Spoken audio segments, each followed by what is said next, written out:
Hello. I would say that was less painful than normal, but it wasn't. It was equally difficult as it has been for the last few weeks, but I am here now. So who have we got? We've got lots of people in already. I can see you all. You started streaming less than a minute ago. Yes. A message just popped up. Lovely. Ah, now you're live. There we go. I thought it was live before. There you go. Hello, it's a 30-second Marcus. delay. Well, you delay yourself and let me get on. Hello, Marcus. Hello, Jonathan. CQ, Deb, CQ. And Paul. Hello. And Debbie. Hello, Peter. Hello, Neil. We have our Antipodeans in, don't we? I had another 3 subscribers from New Zealand this week. I don't know what it is about me in New Zealand.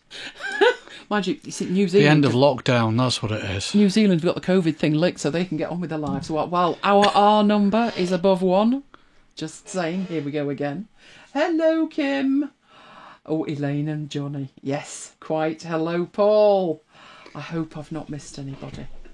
I'm trying to catch up. Hello, Deborah. I think I've got everybody. Hello, Renee. I think I've got everybody. Excellent. Right. That was another achievement, wasn't it? I don't know what's wrong with YouTube. I even tried outwitting it this time by going to the backup server first. Neil says we can hear your echo. Which echo? You or me?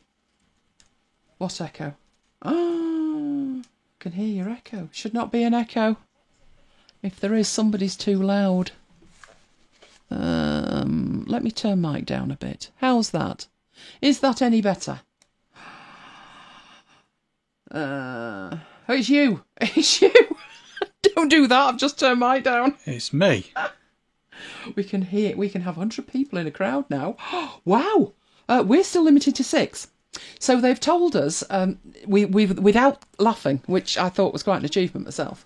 They told us today that these Black Lives Matters protests that's happening this weekend, yeah, could you do that in numbers of 6 or less? And he didn't break down in giggles as he said it. I mean, really, not much of a protest with 6 or less, is it? But that's the official rules here, so that's where we are. So Jonathan's been cheating. Jonathan's been getting fighting fit, if you've not noticed. So I'm thinking Jonathan may make it tonight. We'll see how he goes. Right, let's make sure that you can see my desktop. At the moment, you should be seeing the poster. Let's go for my desktop and hope for the best. Right, transition across. You should see the blue desktop, and then we'll go back to the poster. Like that. So, fingers crossed. Fingers crossed. Not a problem, Neil. Don't worry about it. Never a problem. Are you recording? I think I am, but you know, just because it's been that kind of day... That's why I asked you. I'm going to double check.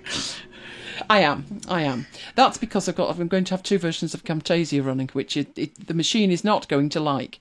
Not one little bit is it going to like it, but it's going to have to lump it.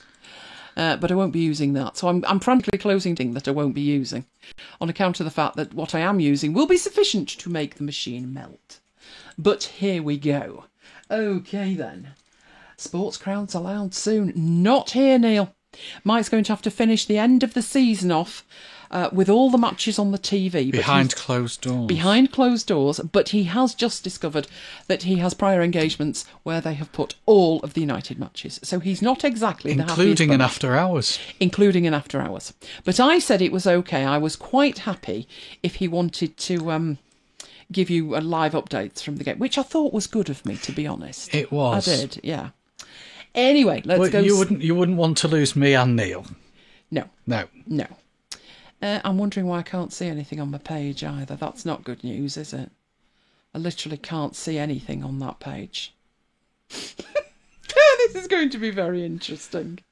Can I just do a search or something? We'll come on to that later. Right, hopefully you can see that. And let's get on to what we're doing. Adobe have rebranded. You may have missed this. But you won't do because I'll fill you in. There's also something I've not put on there, but hey, that's a surprise. Then we're going back to picture-in-picture presentations on a budget. Take 2, an alternative approach. Then this week we had a discussion in the MacBites Slack group, macbites.co.uk/Slack, about infographics and how there are lots of online services, but how they are somewhat expensive. I have alternatives. Then we've got the freebies, a couple of good freebies this week. Can never have too many freebies. Neil's very happy with an after-hours commentary from you. I think we should do the proper microphone in a box and stuff. Yeah. Oh, yeah. And I could say, it's 5-4. Yeah, like all these commentators that are looking for work. They could come and commentate on Jonathan and I. That'd work. Right, so there we're with freebies. And then Mike's doing something new with Excel. It's like a pivot table, but better. Or more advanced. Better or more advanced, Mike? Both. Both. There you go. And then I'm going to start. We've had lots of requests for video editing tips and tricks. So I'm actually in the middle of making something which is turning into a complete and utter nightmare. My new YouTube channel trailer. Who knows about YouTube channel trailers? You only see them if you're not subscribed to the channel. So I'm expecting nobody to see mine. Just saying, because you should all be subscribed. But if you're not, then it's what you see on the homepage of a channel. And mine is ancient.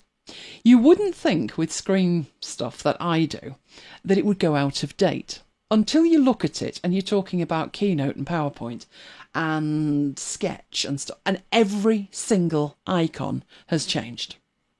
So I thought it was time to refresh it. But I could do with something much higher definition than I would normally do. I thought, how difficult can it be? I thought, yeah, great idea. Anyway, I will take you as far as I've got with it, and we'll probably finish that off next week. But it's really focusing not particularly on what I'm creating, rather the video editing tips and tricks that you all said you wanted. So that's what we're going to look at. And then we have an unboxing. As long as said box has deloused, it only arrived about 4 o'clock. So Mike has doused it in Dettol. It's going to smell adorable, but luckily there's only me that will be subjected to that.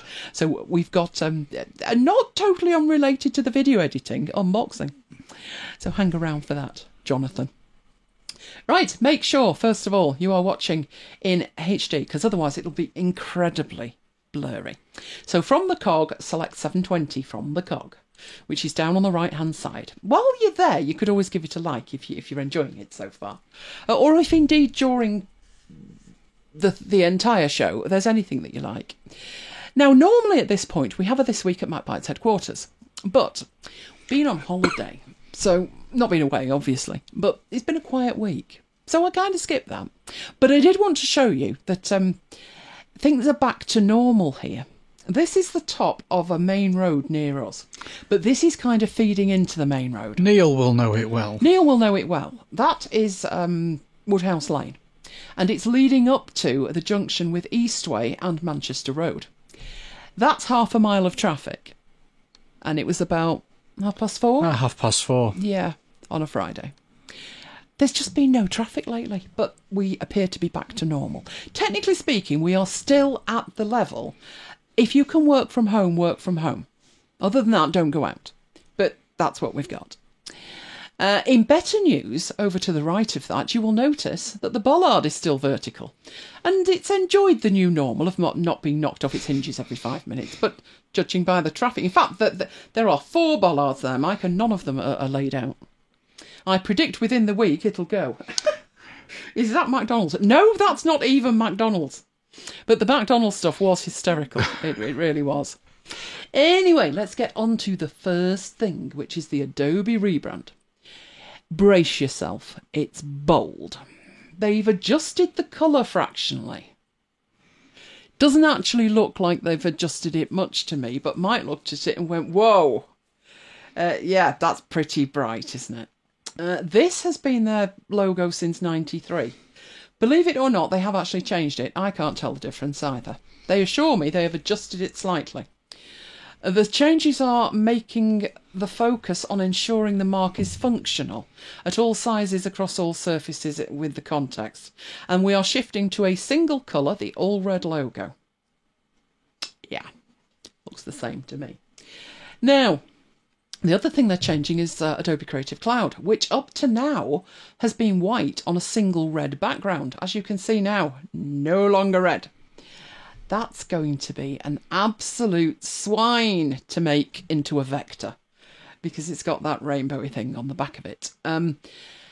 Their explanation of that is that colour plays an important role in the way they express the Creative Cloud and the broad range of creative products. You can tell corporate's written this, can't you? You know, on my Mac, that looked red. On my second monitor, it looked flame orange. It's not good. It's red. It's bright, in your face red. It's hideous. It's a little bit too red. Change the slide. Jonathan, I have, but it doesn't get any better, does it? They're saying with this... Oh, dear. Will you hear that? Probably. That's a fire engine. No idea where he's heading, but he's heading there quickly. They've added colour because colour represents the importance of creativity, apparently. I just think it looks a little bit like the Instagram icon. They changed that from like an old-fashioned camera and the world went crazy. It just looks a little bit like that. And they'll change it back in the end because it's too difficult to use. It doesn't particularly match anything. They've then went on to say that the mnemonics that they'll use, the 2-letter mnemonics across the whole thing, so Photoshop, Illustrator, Dreamweaver, the whole lot. And if you're wondering, the one on the right is Photoshop Camera, which is out next week. So we'll be looking at that next week. So it's all going to be colours and it's all going to be the 2-letter thing apart from 3-letter one for camera. Which, that's the old one. So basically all they've done with it, and they've been doing this for years, because it looks like a periodic table. That's all they're doing basically. They've taken the border off it and deepened the colour. And how much are these designers paid for this? A lot. Yeah, millions. Millions, I'm afraid. So Tim says one thing, you won't see any of those logos on my Mac. Yeah, I can appreciate that. The thing was, before they added that border, they didn't have a border years ago, so all they've done is go back to what they were at before. But it gets better than all of that. They're going to have rounded corners, so the system can flex to accommodate the range of operating systems and devices the products can be used on. Okay. Now, they also have something called the Document Cloud. And to me, that used to be the Acrobat logo, but now it's the Document Cloud logo. So you'll see that as well. They call that the trefoil. And then there's this one, which I thought, well, that's the Adobe logo and it looks a bit weird. No, apparently I'm completely delusional. This is the Experience Cloud. I didn't know what that was either. I've read all about it and I'm none the wiser. It just rattles away that the Experience Cloud is to streamline and simplify, and we've developed a new logo directly from the corporate mark to do just that. The refreshed version utilises the inverse form of the Adobe logo and sits on a tile with the new Adobe red colour. The applications and services within the Experience Cloud use a similar form with a red A on a white tile. I have no idea what they're rattling about, but no, not good. It kind of looks like a triangle and not quite an A, but the Experience Cloud. Anyway, now we've looked at their rebrand, we can ignore it, can't we? And go on to something that's far better, coming soon. You may remember, back in November, that's 7 months ago, at MacBites After Hours 49, I talked about a thing called liquid text. Let me know, except not as nice. Exactly, Tim. Let me know if you've ever used liquid text. Liquid text has been available for many years on an iPad. It's a PDF reader with a difference. Now, I'm not demonstrating this on an iPad. In fact, I'm not demonstrating this tonight, but I will be demonstrating it. But up to now, it's been on an iPad. What you could do with it is you could highlight, you could underline, you could also comment. So basically mark up your PDFs.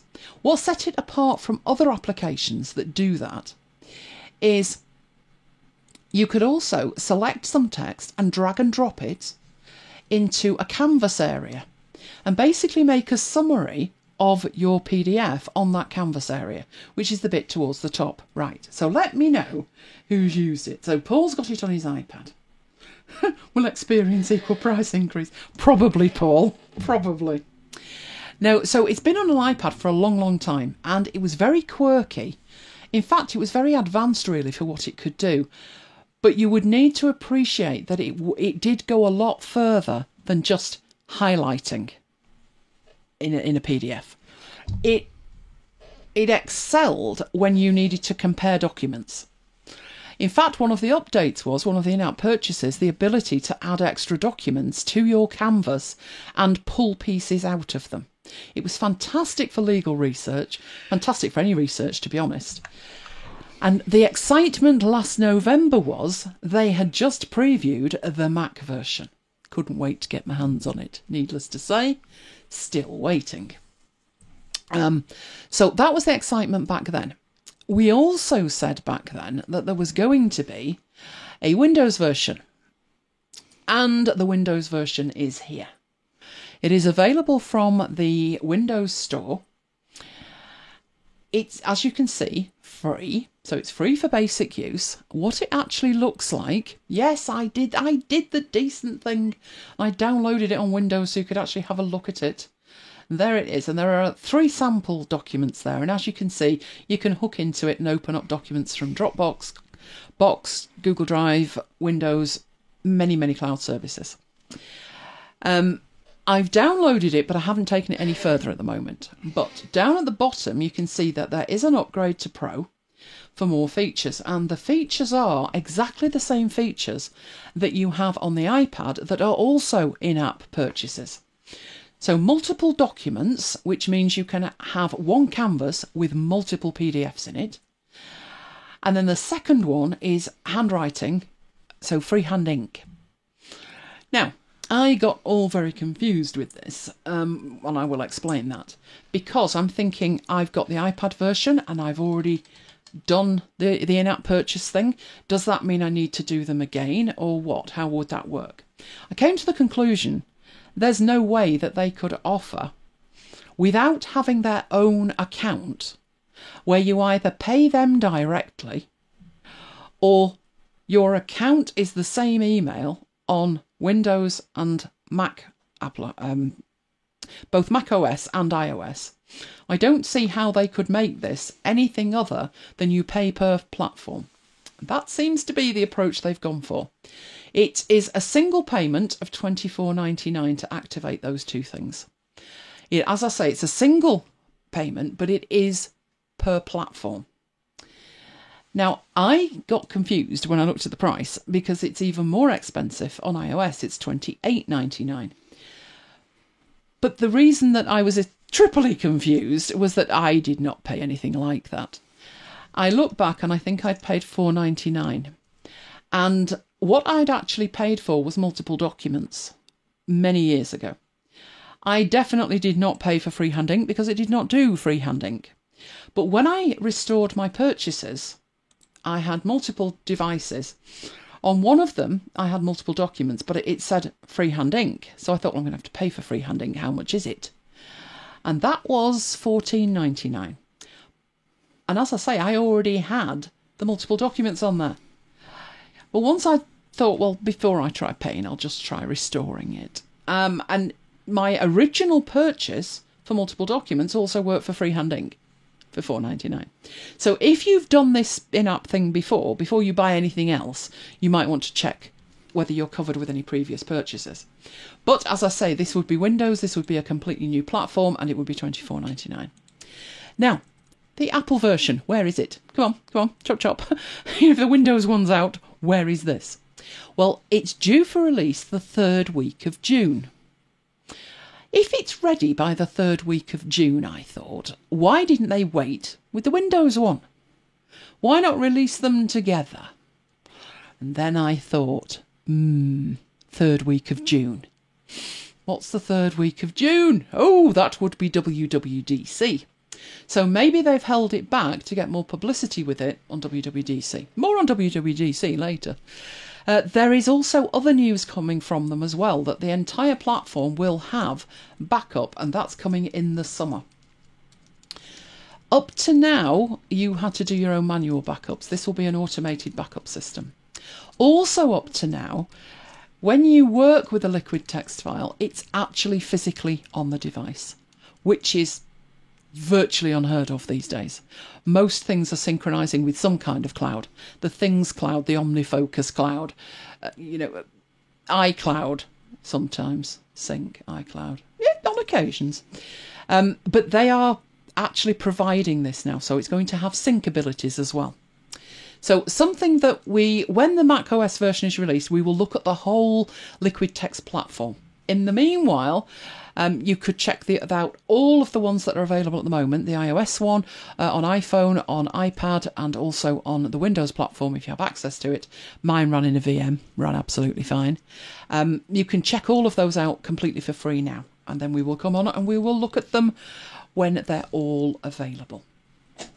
Right, any questions, put them in there. There is an alternative that you might be using, which is called, I think it's called Margin Notes, and it's a similar concept. Let me know if you've ever used this one or Margin Notes, whether it's something you may be interested in. Right, before we move on to Picture-in-Picture, Presentations on a Budget, Take 2. There's been a slight change in requirements, that's why we're looking at it again.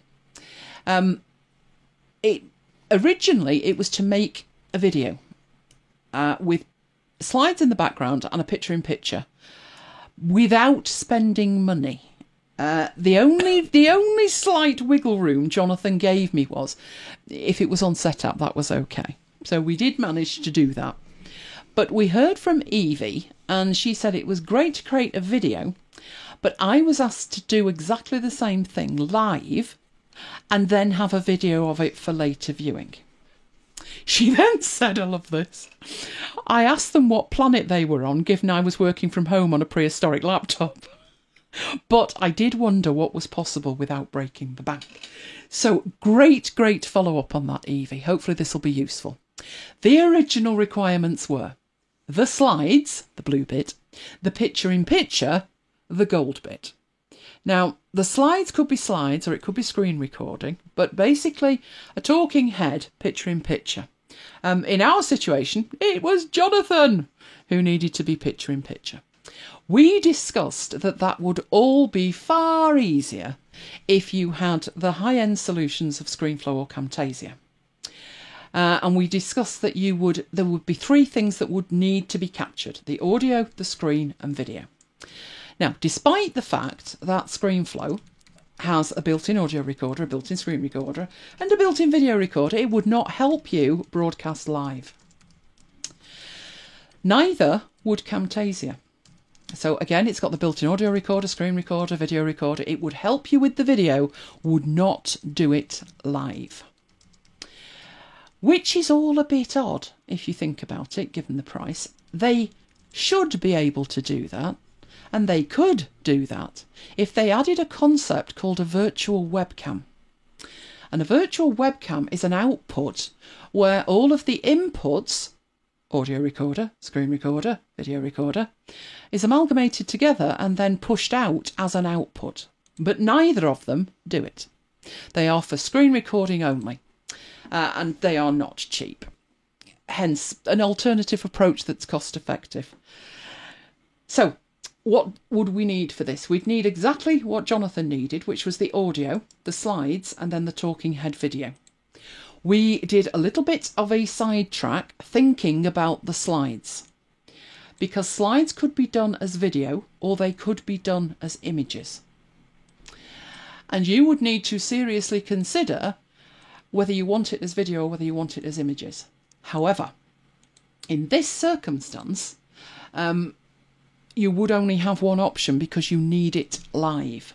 Now, I talked about situations like this, where that is on a slide, and that would need to be video. You can't do that with 15,000 frames and, run through them quickly yourself.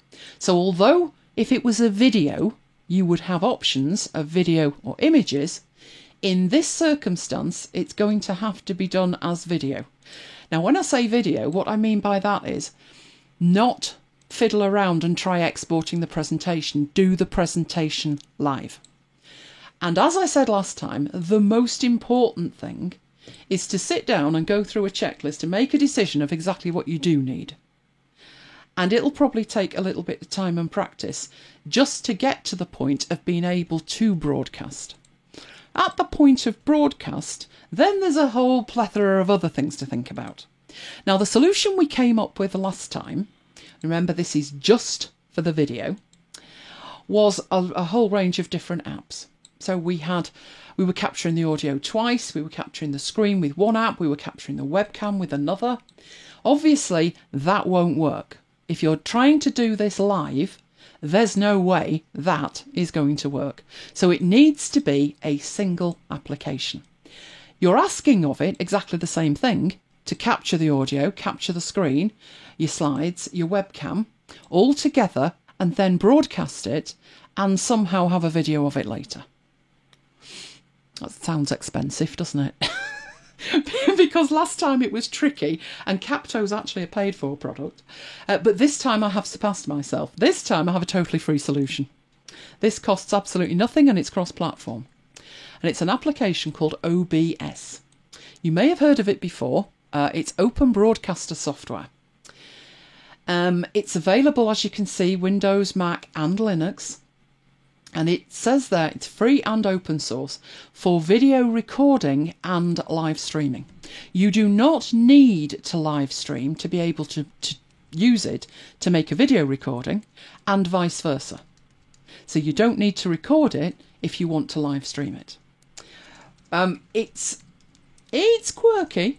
Let's say that. It looks like it was designed for Windows, and obviously it's running on a Mac, but it is incredibly powerful. The only thing that puts people off is it's a little bit tricky to use. But what I'm intending here for Evie and anybody else that this would be useful for, you were indeed right, Tim, you were absolutely right, is that we do the audio and the screen and the webcam all in OBS. Now, you could leave it at that point, but as I said in the latest episode of Marooned at MacBites headquarters, the chances of getting your first take right is slim to non-existent. However, you might do if you are going live, because however bad it is, you've got to carry on. I have had, do you remember that Flash demo, Mike? Oh yes, the Flash demo. Flash crashed more than it was up in that demo, but I soldiered on with it, and what was funny about it was it was just absolutely hysterical, that one. The comments at the end were, I love the way you carried on. They had no, Flash was a gone thing for them. I won't be using that, kept crashing, but you were amazing. You just kept carrying on. That was amazing. It was just so funny. So if you're broadcasting, no matter what happens, like the fire engine that's just gone past, you just carry on. Trust me, if I was recording a video for part of a course or a YouTube video and a fire engine went past, I'd stop. I certainly wouldn't say in the middle of the video, oh, just a minute, hang on, oh, it's a fire engine and it's gone past. But live, you're there and you can probably hear it, so I might as well mention what it is. Going live and having a recording, two totally different things. I don't take bits out of a live. I have done this, but I don't do it now. I have taken videos, clips out of live broadcasts. I don't tend to do that now. But on the occasions that I did, I would put a contextual intro on it and a contextual outro on it. Because unless I actually stop and give myself like a 3-second edit point, you tend to run into the next thing you're talking about.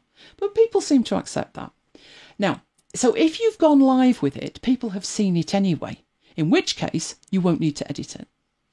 But if you're not doing it live, or everybody logged in late and they didn't hear the 15 minutes of foul-ups, then you may want to edit it. And that's where this is different from StreamFlow and Camtasia, because the file you'll get, you can make basic edits, but the basic edits would be a top and a tail. So take the beginning off, take the end off, and then maybe put some titles and credits or intros or whatever on it.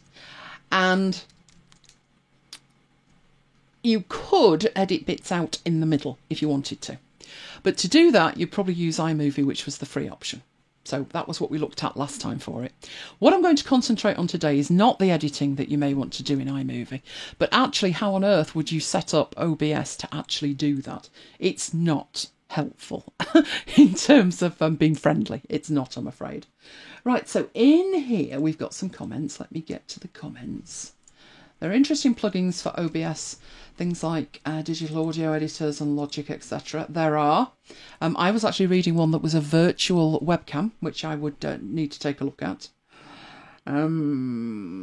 Another option, it's hardware and it costs, it's a Blackmagic. Yes, Blackmagic is fantastic. I've got one of their boxes myself. But again, really this is a good alternative if you want to record your screen and you don't want to spend money on a recorder. So that's really the essence of it. But also having the option to go live as well. Takes a load off the computer. Now that's where I'm going to struggle with this, because I'm already broadcasting. So I've already got Wirecast running broadcasting, and I'm going to open up another application that's capable of broadcasting, and the machine will probably melt. But if it does, I'll let you know before it dies. Tim, I've just zoomed in and I can see your avatar, and it looks remarkably like a dog. Is it a dog? I did the same thing earlier. It looks remarkably like a husky, but I don't think it is. I don't think it is. No, it looks possibly like a Jack Russell, maybe. It looks like a dog. I need to know if it's a dog. I need to know. Right, so let's head off and have a look at OBS. Now, Mike's got the link for where you can download it, and as I say, it's completely free. So there's nothing to stop you downloading it and giving it a try. So OBS. Now, we're going to get the infinity thing here. It's opened up on a separate screen for me with my iMac, which is showing my iMac desktop. So what I'm going to do is I'm going to change it and then bring it onto the screen. Because if I leave it where it is, hang on, where's the mouse pointer? We're going to get the inception thing. So I'm bringing it across. Right, it is a dog. Oh, good. Right, this is OBS. So what you've actually got here, and I noticed with this, there was a bit of an issue. Oh, Jack Russell. Jill Russell. Jazzy. Oh, that's a cool name. Jazzy the Jill Russell. I like that. Right, what you've got with OBS is the black bit that you've got at the back is because I haven't set up anything yet. So that's the area that you need to concentrate on when you set this up to do what we need it to do, which was, if you remember, we needed slides and we needed picture-in-picture. And obviously, we're going to need audio of some description as well. I've just realised to be able to do this, we need to go back into my presentation and come out of my presentation, because we need some slides that we are going to present. So I'm going to take them up and we'll just go through, the ones for this. I don't think we need to go through them all, do we? We'll go from the price of Camtasia. So I'm getting that ready. Right, so the next thing I need to do, you can have, what you've got here is your menu at the top, your canvas area, which is that bit there. There. Oh, poor Jazzy got to 14 and terrible problems with her legs. That sounds like our boy.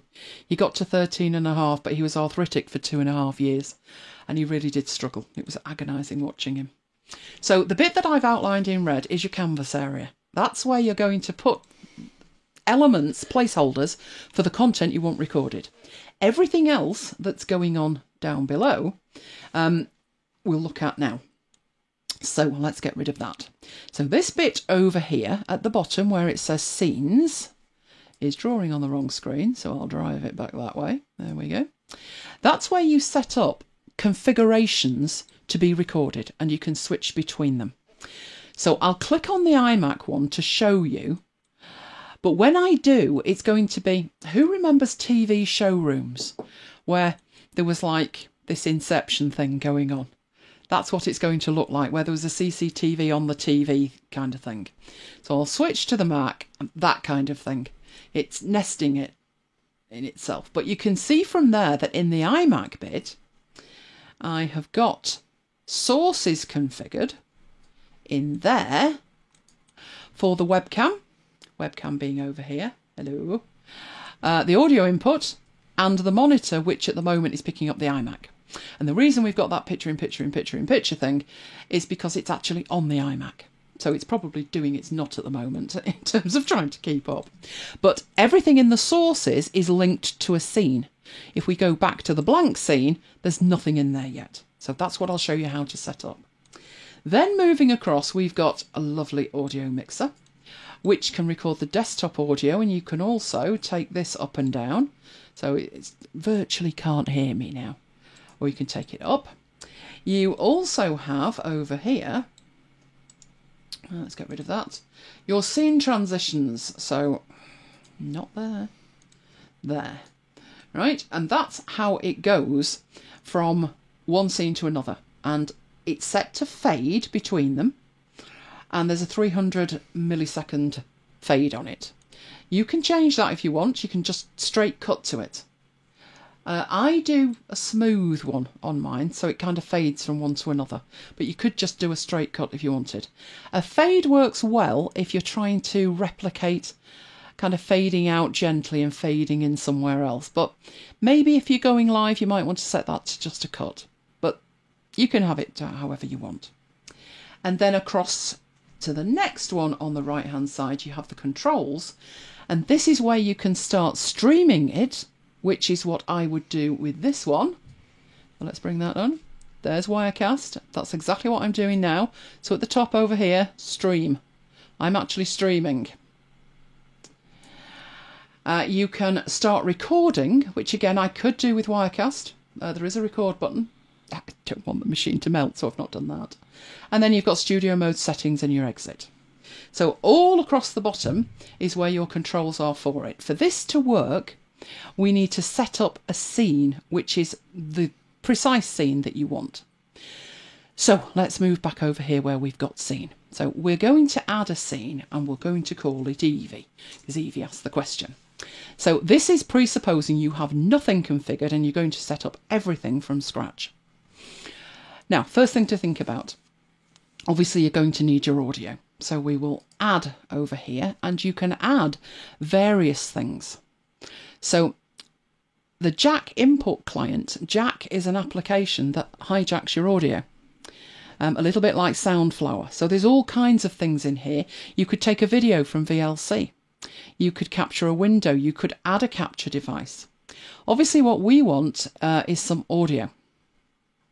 And I cannot remember if it was an input or an output. I think we're going to capture an input. So let's put in there microphone. Right. And OK on that. Then you need to choose the device. I look like I have 3,000 microphones installed. This is because I have a loopback and all of these are devices. So sometimes I want to record from Firefox and I don't want anything else interfering. So I have all of these things. But I also have the built-in microphone. Now, never use the built-in microphone. But I'm going to set this to the built-in microphone purely because if I set it to the microphone I'm using now, it might cut off while I'm speaking and that would not be good. So I'm just going to set that to the built-in microphone and that's the microphone ready.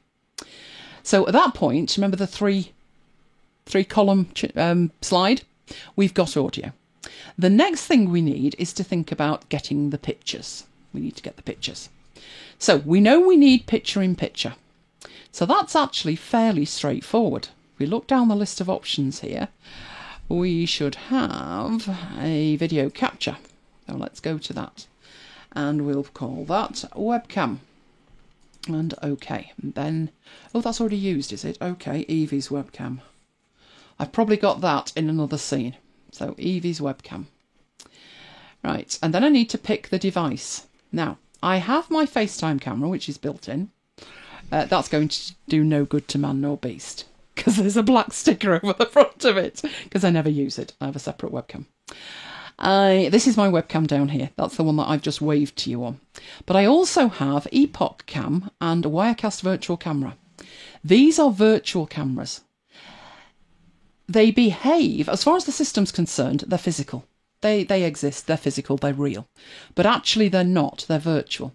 So the Wirecast Virtual Camera, what that would do, if I pick that, let's pick that and hope it doesn't go crackers. I don't think I've turned it on at the other end. That's probably what the issue is. But what that would do, enjoy your dinner, Paul. What that would do, if I had configured it correctly on Wirecast, is it would take the output of Wirecast and broadcast it via OBS. So it's a virtual webcam. That's exactly what I said you should do or they should do, with ScreenFlow and Camtasia, that you could set it all up and then have them push it out as a virtual device. So that's what they are.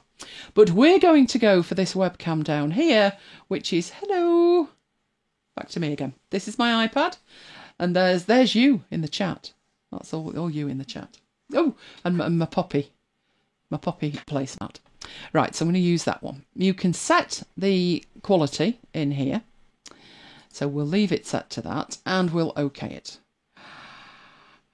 Is this what I would use on my proposed Windows video station? It is.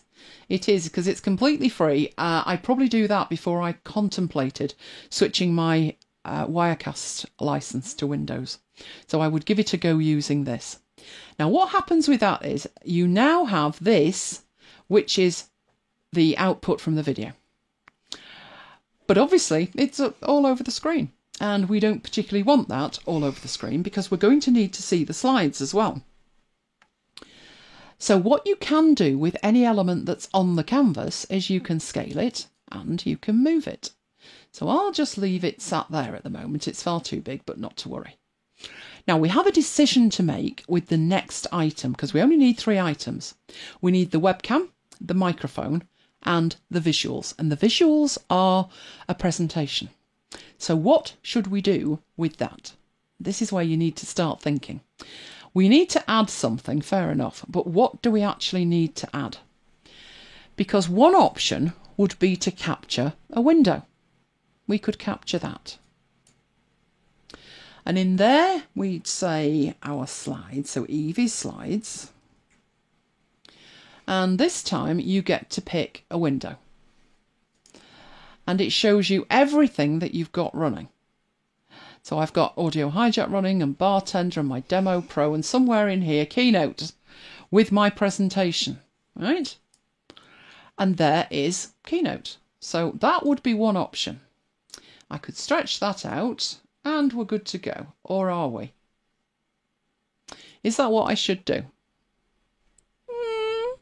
You could make it work, but actually probably not. You might be tempted to, but look at the view you've got. It's in slide sorter view, and you don't want all of that in your video, do you? You actually just want the presentation. So how are you actually going to present this? This looks far too good to be free. There must be a catch. No, there isn't, Jonathan. It is actually free. Yeah, honestly. And it's been around for a long time. And many people use it, particularly gamers. Virtually every video you have a look at or every article you read, they tend to be gamers. And they've mastered it to the nth degree, trust me. But no, it is completely free. Right, this is not the best way to go. It would be if you were trying to demonstrate Word. And the reason it would be good if you were demonstrating Word is, I'm going to click on my other screen. And I have something you absolutely can, Jonathan. Absolutely. I haven't configured the stream key, but yes, I can show you how you would set it up. And I could actually broadcast the show with this one week. Yeah, could do. Right, so no, that's not the best way to go unless what you're demonstrating is an application like Word and you want them to see the interface. So not the best idea for the slides. So that's not the way that I would do that. So we'll click on there and take that one away. Yes, we want to lose it. So back where we were. Yes, you can stream directly to YouTube. You need to configure in here. It's either the preferences or there's actually a tool to do it with. Do we have it? There we go. You need a stream key. So the first thing you do is you choose YouTube. You choose whether it's the primary server or the backup server. Don't get me going on those. And then you need your stream key. Your stream key is shown to you in your YouTube account. It's really simple. The only difference between this and something like Ecamm or Wirecast, they use a more modern way of doing it where you don't need the stream key. So this is a little bit manual, but it's not difficult. It's not difficult at all. Originally, a good few years ago, you needed 1,000 subscribers and a certain number of hours viewed in a month to be able to live stream, but you don't anymore. So you could go live with this tomorrow. would be a great way to do some demos outside Zoom, which are public. Yep, and you can even use Zoom instead of OBS if you wanted, because Zoom can do exactly the same thing. Zoom can stream live to YouTube. The only difference between doing it with OBS and Zoom is that Zoom puts a watermark on it in the corner that says Zoom, but you can do it free with Zoom. So all you need to make this work is the stream key, and you will find that in your account. Now this says get stream key. You click that, it opens up a window and it goes to my live dashboard. I am logged in. Can I actually see it? Hang on. New streamline control rooms, the way to go, blah, blah, blah. It's in your account. It's in there. Honestly, it's there. You could stream to your 5 subscribers. Yes, absolutely, Tim. And I bet you double it to 10 in a second. Oh, Marcus, we would love to do that. Absolutely. Get in Slack. Get in Slack, Marcus, and give us the link. So it's as simple as that to set it up. It's not actually difficult, is it? You just need to choose the service that you're going to use and then choose whether you want the primary or secondary. Basically, if it doesn't work, go to the backup and paste your key in, and that's it. Could you do both if you capture the Zoom window? If you wanted to demonstrate Zoom, it's difficult to demonstrate Zoom on Zoom. It can be done. You need to go in and there's an option. And the option that you need allows you to show the Zoom interface within Zoom. But the best way to do it, if you need to demonstrate Zoom, is to start up a Zoom session on machine number 1 and then log in to machine number 1 via machine number 2, which is also broadcasting via Zoom, and then it's easier to do it that way. I know it sounds complicated, but actually that is the easiest way to do it. So let's get back to this. Now we've ascertained that yes, we could stream this to YouTube if we wanted. We've got Evie's webcam, we've got the microphone, we do not have visuals yet. So what I'm going to do is, because it slides, it actually wouldn't do us any good, would it, with this? I mean, apart from the fact it looks ridiculous, that you've got too much interface wrapped around it. It would do us no good when we came onto this slide, because there's nothing playing. You would have to, with that slide, go to the bit here and click the thing with it on and then preview it. And no, that's not good. So don't think of sharing the Keynote development interface. You actually want to share Keynote when it's broadcasting, when you're actually playing the thing, when you're playing your presentation. But you still have a problem with that. If we were to share Keynote, which screen? Because I've got 3 on here and I'm going to have Keynote displayed on all 3 of them, but I'm going to get a different view on each one. I need to be absolutely certain here that what's recorded is what you're seeing and what I want recorded, which is what's on my main Mac. And the easiest way to do that is when we go and add an item down here, to make it a monitor, the whole thing. So do a display capture. So this one's going to be, now we can add an existing one.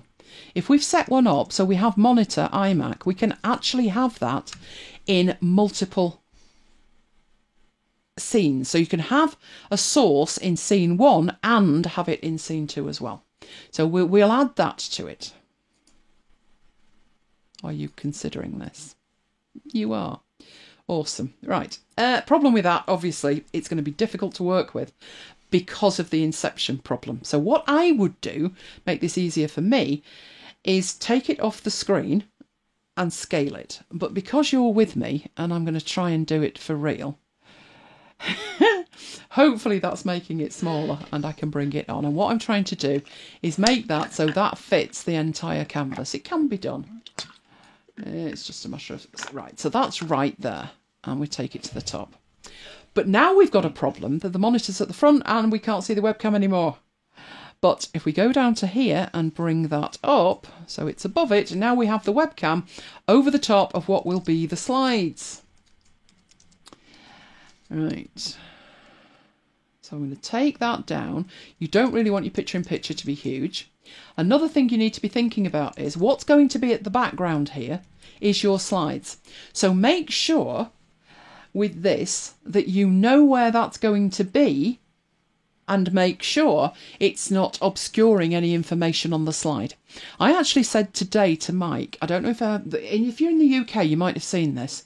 Everybody else does it better. But the UK government does not have a signer signing the COVID conferences. The BBC provide one, but they provide them like hovering over the slides. And I said to Mike, I have no problem, obviously, for accessibility that they've got a signer on the screen, but could you possibly make the slides smaller? Because I can't see the slides for the signer who's in the way. If you have that problem, so what the BBC had done was that, and the signer was down there, about that size, at the bottom, covering up the slide. What they actually needed to do was maybe move the signer out of the way, or make this smaller. You could make the picture-in-picture smaller. Obviously, with a signer, you don't want to make them too small.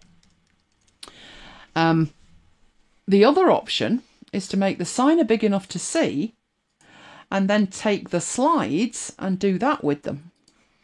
And that way, I would have been able to see the slides. So basically, just think it through. After you've done it 2 or 3 times, you'll realise all the mistakes and you'll fix them all. I'm just trying to give you a heads up on that. I'm trying to get Johnny to go for a second glass of wine because he says he'd be asleep after 2. Johnny's going to make it to the end tonight, I'm telling you. Absolutely going to make it to the end. So what we've got at that point is all 3 things that we need. We've got Evie's webcam, we have Evie's iMac, and we have Evie's microphone. So what I'm going to do at that point is take this off the screen. I'll show you what I'll do first, right? Which is, we could stream if we put the stream key in. We could click that button and it would start streaming. And we can click that button and have a recording. You can either click both or just one, depending on what you want to do. So, because I'm already streaming to YouTube, I don't want it to melt. So what I'm going to do is I'm just going to do a local recording, a short local recording. I will start off so you can see what happens at the start of the recording by just recording. What it's actually recording is my webcam and everything you see on that screen. So I'm going to go back to the presentation. You, in the broadcast, because I'm broadcasting with Wirecam, you won't actually see the webcam. I could fix that actually if I went and did some magic. So let's go on there. We'll make that a smidgen smaller. I'm actually going to replicate what I'm hoping OBS is doing by going to a view in Wirecam, and then I'll get my slides up. So on my desktop, I can only see my slides. And we'll whip through the slides. You're seeing my slides and probably the PIP over the top of some of the words, because I've not taken my own medicine and advice, have I? But you can see both, and we're hoping that OBS is recording both. But I can't see, the bit I can't see the webcam. I don't particularly want to see the webcam. Right, so that's where we were up to. So let's stop that, and let's go and stop the broadcast, the recording. So we'll bring it back on again, and just click stop. And it stopped the recorder. Right, and that has done a recording for us. So I'm going to head off and have a look at that recording, which is in your movies folder. That's the default location. And there is the movie that I've just recorded. So I'll press play so we can see it. There's the beginning where I said to you, get that out of the way. Then there's the bit before I start the presentation. Then I think I stopped the presentation. So there's the slides. I stopped that so I can go and share it with you. And at the moment, you're probably still seeing picture in picture. So let's get back to just the Mac, or the picture in picture will be covering up the movie. So back to where we were. There we go. So now you've not got anything in the way. So there's the beginning of it. Come on. There I am. Moving the mouse, getting the presentation going. Then I come out of it again. But you will still see on this video that you will have the picture in picture at the bottom. Do I come out of it? I think I do. I do. Then I go back, and you should have the PIP at that point. Then I go back into the slides, and all of this, of course, was only 30 meg, which is quite impressive. I don't know what settings I use, but it's quite impressive. Let's G it along a bit. Come on. Where's the mouse pointer? There we go, back into the slides, and the slides start. So I just missed the talking head bit on that one. I probably went over the OBS icon on the next one.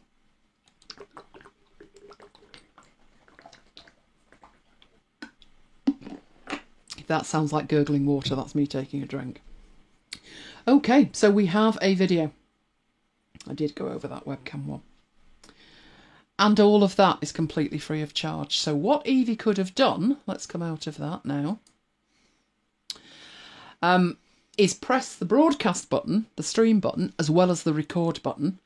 And if you needed to edit this, you've got two ways to do it.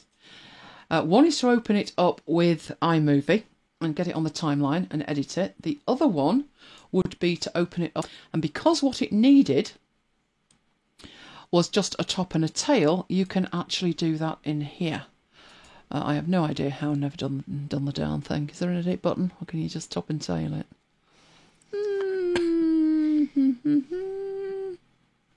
Add a clip to the trim. Now what I want to do is a trim. There we go. So it gives you this at the beginning. I want to trim that right down to the second time we go into the presentation there. And at this end, I want to trim it back so we're still in the presentation at that end, which was that bit there. And then you hit trim, and that's it. It's trimmed it. And there it is going back to the beginning. So we now have a trimmed video. And it's actually made that untitled, which means you can do a save and not overwrite the other one. So that one would then be an edited version. So let's put edited video. Save that on the desktop. Couldn't be completed. Fabulous. Why ever not? Why not? Let's do a save again. Would you prefer untitled? No, you just don't like it at all. Do you not like it that it's in iCloud? Is that your problem? Let's go back in here and put it in the movies folder, where the other video was quite happy. Or do you just not want to save it? Fabulous QuickTime. Amazing. But it should work. No idea why it's not at the moment. But we'll get rid of it. No, just delete it because you won't save it anyway. Right. But we do have the original one in there. And it is that simple to do it. So let's get OBS back on here. You can do all kinds of magic with that. So if you did want to switch between different scenes, both of those scenes are the same, but you could in here do something like add a different scene. So let's go get my blog. It's buffering. I think we're killing it. We'll just do this demo and then we'll leave it alone. Right, what it's doing in there, you just put a URL in it. So I'll put it in and I'll make it small, but I'll put my URL in there. There we go. We don't need 30 frames a second. Not for that. And click OK. And what you get in there at the point of broadcast, there you go, it's loading in my website. So if you were doing something where you had a website updating, you can actually load that in and have it broadcasting. So OBS is very, very, very cool. So I'm going to come out of OBS, which will probably calm my Mac down considerably. I can smell a purchase as well, Neil, but I just can't make my mind up as to what. Somebody did a review, you know, Mike, the difference between a £15,000 Mac Pro and a £15,000 iMac Pro. And I'm thinking, I didn't know they went up to £15,000. I'm sure a PC's on the cards for broadcast. Right, my machine is calming down considerably now. Considerably. As long as I just show you my desktop, it's fine. It's fine. But that doesn't make for great viewing, does it? Right, so let's get back into this presentation. There we go. So that was OBS, and it really is free, Jonathan. It is. And it's very well supported by the community. Now, there is another version OBS. The other one is Streamlabs OBS, because Streamlabs actually bought OBS, but OBS still exists. They've made their own version of it. Streamlabs OBS, guess what it's called? Slobs. That is not a good name. It's not a good name. So I would stick with the original OBS. Johnny had a question further up. Oh, hang on. About let's go back choosing what resolution to broadcast to. Let me get that. How do you choose what resolution to broadcast? Basically, what your machine can cope with. I have broadcast in 1920 by 1080, and YouTube doesn't like it. It doesn't like it. You can do, but this is where you come into. It depends on the power of your machine as to what it can handle. It depends on the power of your machine. It depends on your internet connection, and it basically depends on what mood YouTube's in. Sometimes it's in a good mood, sometimes it's in a bad mood. When I did broadcast at 1920 at 1080, just as a test, at first it said the connection was absolutely fine and everything looked grand. And then YouTube said, oh no, you're only sending me 4 frames a second or something. And I'm like, no, I'm not. It still looked absolutely fine in the broadcast, but YouTube was going crazy. So I keep mine to a 720p on the basis it's my screen. It doesn't need to be high def. It's not gaming. I am working on seeing how far I can push it in terms of resolution and stuff, and what would make most sense, because my screen that I'm looking at is not 1920. It's 1600 by 900, which would be a very strange resolution to broadcast. So I need to have a play around with it and see how far I can push it. But it depends on equipment, bandwidth, and various other things. All right, let me get down to the bottom. Okay. So, next thing. It is free, so the pros of OBS, it's free, it's cross-platform, including Linux, which is great if you're demonstrating software on Linux rather than running it as in a VM or something. It broadcasts and records. Now, Wirecast does that, Ecamm Live does that. Many of the broadcast platforms will create you a local recording as well. But if you're recording your screen with something like Capto, Camtasia, ScreenFlow, Screenium, ScreenFlick, they do not broadcast at all. So it's strange that the broadcasting applications record, but the recording applications give you no option to broadcast. And you can create presets like you saw me create tonight. So all of those settings for the webcam and the desktop and everything else will be there the next time I go into it, already pre-configured. And if I wanted to create new scenes, I can create those scenes and even use the sources from other scenes in my new scene.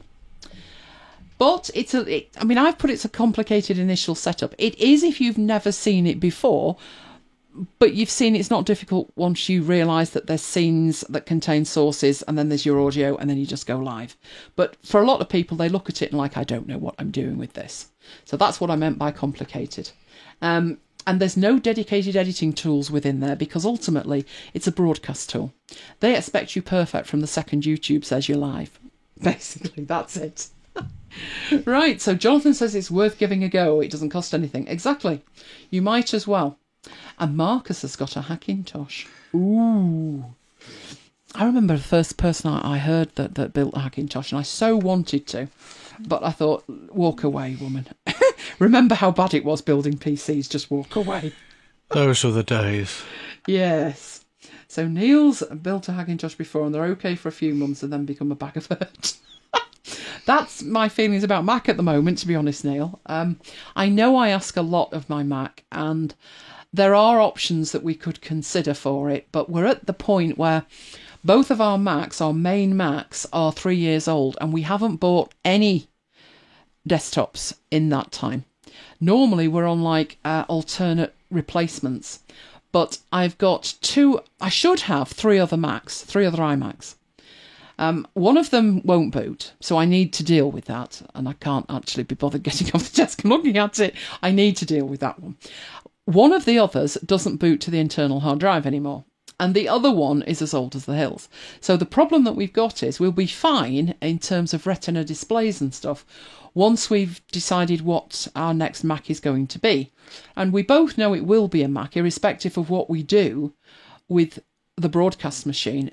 Our desktop machines will be Macs, but we need to see what's coming at WWDC. It'll be an iMac of some description. Whether it needs to be an iMac or a Mac Pro, I mean, I don't see the point in going for a Mac Pro at a low end. I don't see any particular benefit. We tend to think of it as, we'll buy an iMac and it'll last 3 years.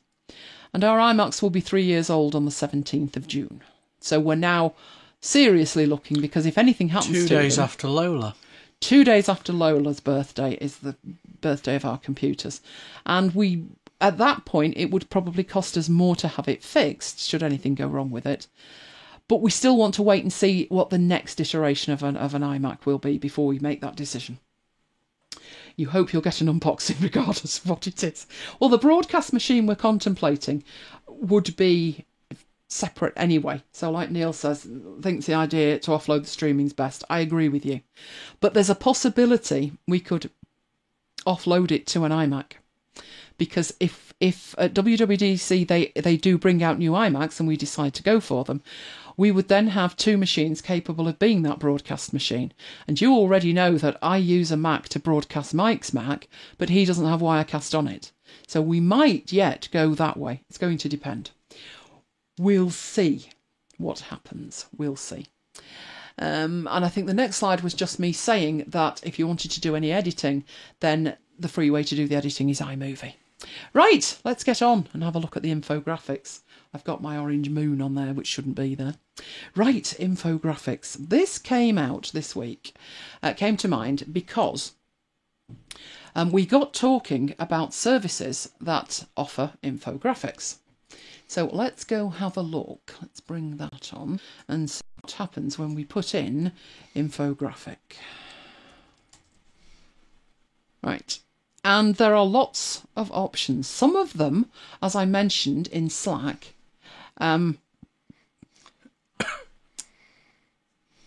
are services. Others, they don't seem to me to be particularly infographics. It really depends. So here's an example of some of the things that you can see. Now, they're not what I mean by infographics. They're social media things. But there's a whole range of them, and as you can see, it does say there's charts as well. Things you can do with charts and shapes and stuff. But an infographic, the type of infographic I was thinking about was the type where you would put in data. But the problem with these services is, as you can see, when you go to the options that you've got, even if they are bang on absolutely perfect, they're not cheap. So it's saying that for free you can have 5 active visuals. I'm assuming that's forever. So if you need a new one, you're going to have to delete one, basically. But if you look at that as well, you're looking at predefined colour schemes, which limits you severely. However, £24 a month, charging $290 a year, yeah, no. Basically, no. That would be too much for what they actually offer, as far as I'm concerned. I can get stock image services for less than half that price per month. And this is very, very niche, but this was the problem. So this actually explained what the problem was. In terms of,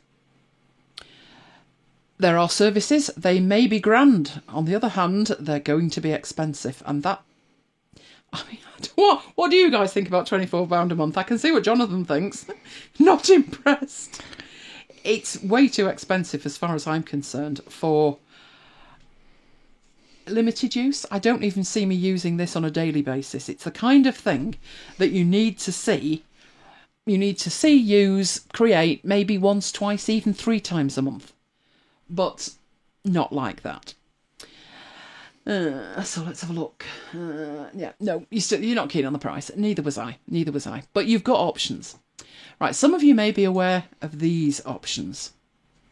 So let's get into the Mac App Store. And there is a Windows App Store as well, obviously. But what you have in here If you put in infographic, you will get a range of applications that promise you infographics, and they actually look quite cheap as well. Jonathan says you can get several setup subscriptions for $24 a month. You need to click show on that, Mike. That's true, you can. Now, Jonathan mentioned Hype for that. Have you done that?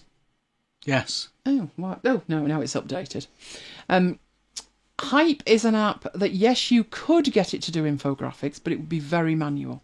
So what you're looking at here is pre-configured infographics. And $6.99, $2.99, and it says 4,000 beautiful chart templates. These are pre-configured for you. So what I've done here, sometimes, like this says purchased. Oh, no, it wasn't. They were on offer either for 99 pence or they were free. And I've downloaded a few to show you what they can actually do. Sometimes they are templates, and they are things like checklists or CVs, but some of them are also infographics. So we've got templates for Keynote, and if you've got this icon, that means you've bought it. So it was one of the ones that I got cheap. I just need to find which ones I've actually installed, don't I? But I did say infographics. So here's one, for instance, the Infographics Mega Pack. The problem you've got with these is you don't particularly get much opportunity to have a look at them and see if that would actually do. But I was assuming when you talked about infographics, you were thinking about this kind of thing. And maybe this kind of thing as well. If that's perfect for what you want, then great. But it's doubtful that they're going to be bang on point. But what I thought I'd do is show you some of the ones I've actually got installed. One of them looks very similar to that one. Show you how they hang together and then show you some alternatives. So those to me are infographics, but that one I haven't got because that one says it's $14.99. But I do have a fair few of the others. So that's the first place I would tend to look, particularly if they're on offer, like you've got an interactive map generator. Don't dismiss the App Store if you have a need to do that, because for $4 you might as well try it. Right, so let's get rid of that and let's have a look what I've actually got. So if I put Keynote in, you can see I've got a toolbox for Keynote which has got templates in it, which has helpfully loaded onto the opposite screen, but it's having a think about it. And a lot of them tend to be from the same developer. That's not looking good, is it? That wasn't the one I used, I don't think. But we'll have a look. Right. It's got a lot of different options in. So the first thing is, if you want to buy everything, there's a price at the bottom. Yeah, that's ridiculous. If you look through them, you can actually pick items for particular prices. So if you wanted something on COVID, there you go. They actually have diagrams that you can buy. Now, those would be free if you'd already purchased a Get Everything on it. But as I go through here, some of these are already purchased, because you can see this one says open. So it was included in whatever it was that I bought with this. So let's click on infographics, and you can see down there are city maps. Some of them are already included, some of them aren't. But in here you do get quite a bit to be getting on with. So what I actually did was used this and actually had a look at them, because these are what I would think by infographics. And this one here, although I haven't even opened this app in months, it is included because I must have bought the infographic pack, and that's a new one, but it's included. So that was one. This corporation one was another one that I looked at. And if you look at this white strokes one, they've got lots of different types of infographics on them. So let's see these. I'm going to click open on that. And it has helpfully opened there. Now what this actually looked like when I opened it, before I bring it on, I will show you what it looked like. When it opened, it looked like that. And I thought, why has it opened it in preview? And then I realised, no, it's opened it in Keynote because it's a Keynote file. But it's hidden half the interface, so it looks like preview. Now, that's the infographic. Some of this is going to be drawn, obviously, like this bit here, the COVID COVID things.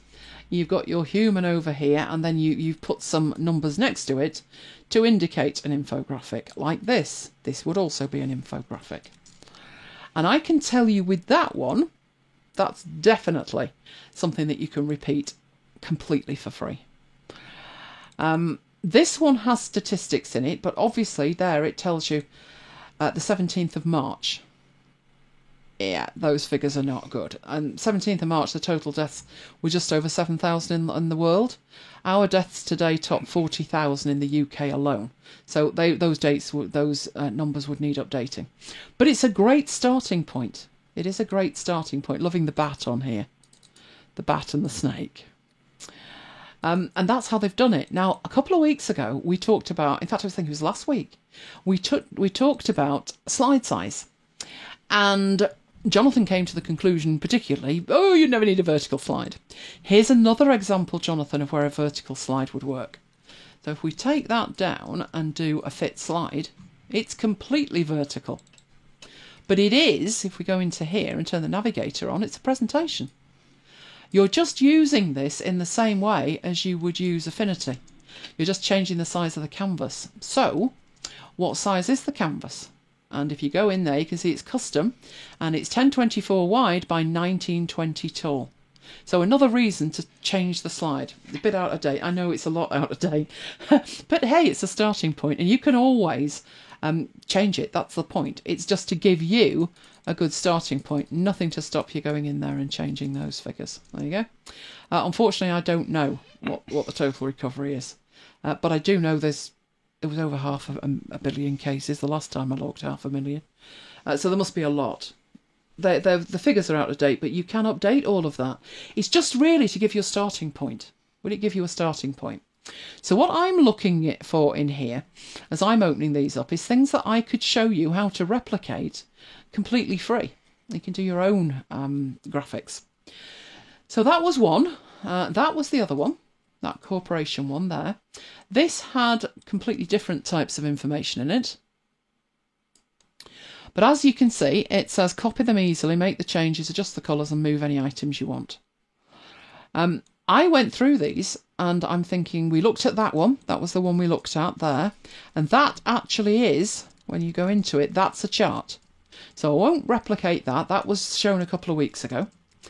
But some of the other stuff in here, you know, we've got bar charts, and how do we know that that grey bar under Tokyo is 40% and the remainder of it is 60? How do we know that this is 60 and that that is 90? So I went in to investigate. And what they've done is they have created chunks. So there's 10 of these lined up. And in here, we go in there, there would be 4 of them lined up. There are better ways to do that than that, which I will show you, but that's how they've chosen to do it. Then you've got graphs that look like these here. How easy are these to create? And the answer is, it's not difficult, but there's a couple of tricks in it. So I'll replicate that one and that one. So probably a good starting point for us would be to make, no, not in there, would be to make a new presentation. We'll go for a, I think that's, is that white? I think that's white and right. Which is, if I go in here, are you 12? You are, right. So that's perfect. So that's what we'll do. So what I need to do is take a copy of what I'm going to create and let's consolidate them in here. Where did it put that? Right, let's put that on there. We'll replicate part of that. We'll replicate that one. And if there's any that you particularly see that you think I would like to know how to do that, shout them out as I go through and we look at them. But yeah, we'll do those two. In fact, what we'll do with it, we'll do one per slide. We'll do it properly. There we go. So put that over there. And let's get another one. So what else are we going to do? Shout out if you see it. Big red blob on the US. Right, there's a timeline down there. We could do a timeline. But actually, I think we could do better than that for a timeline.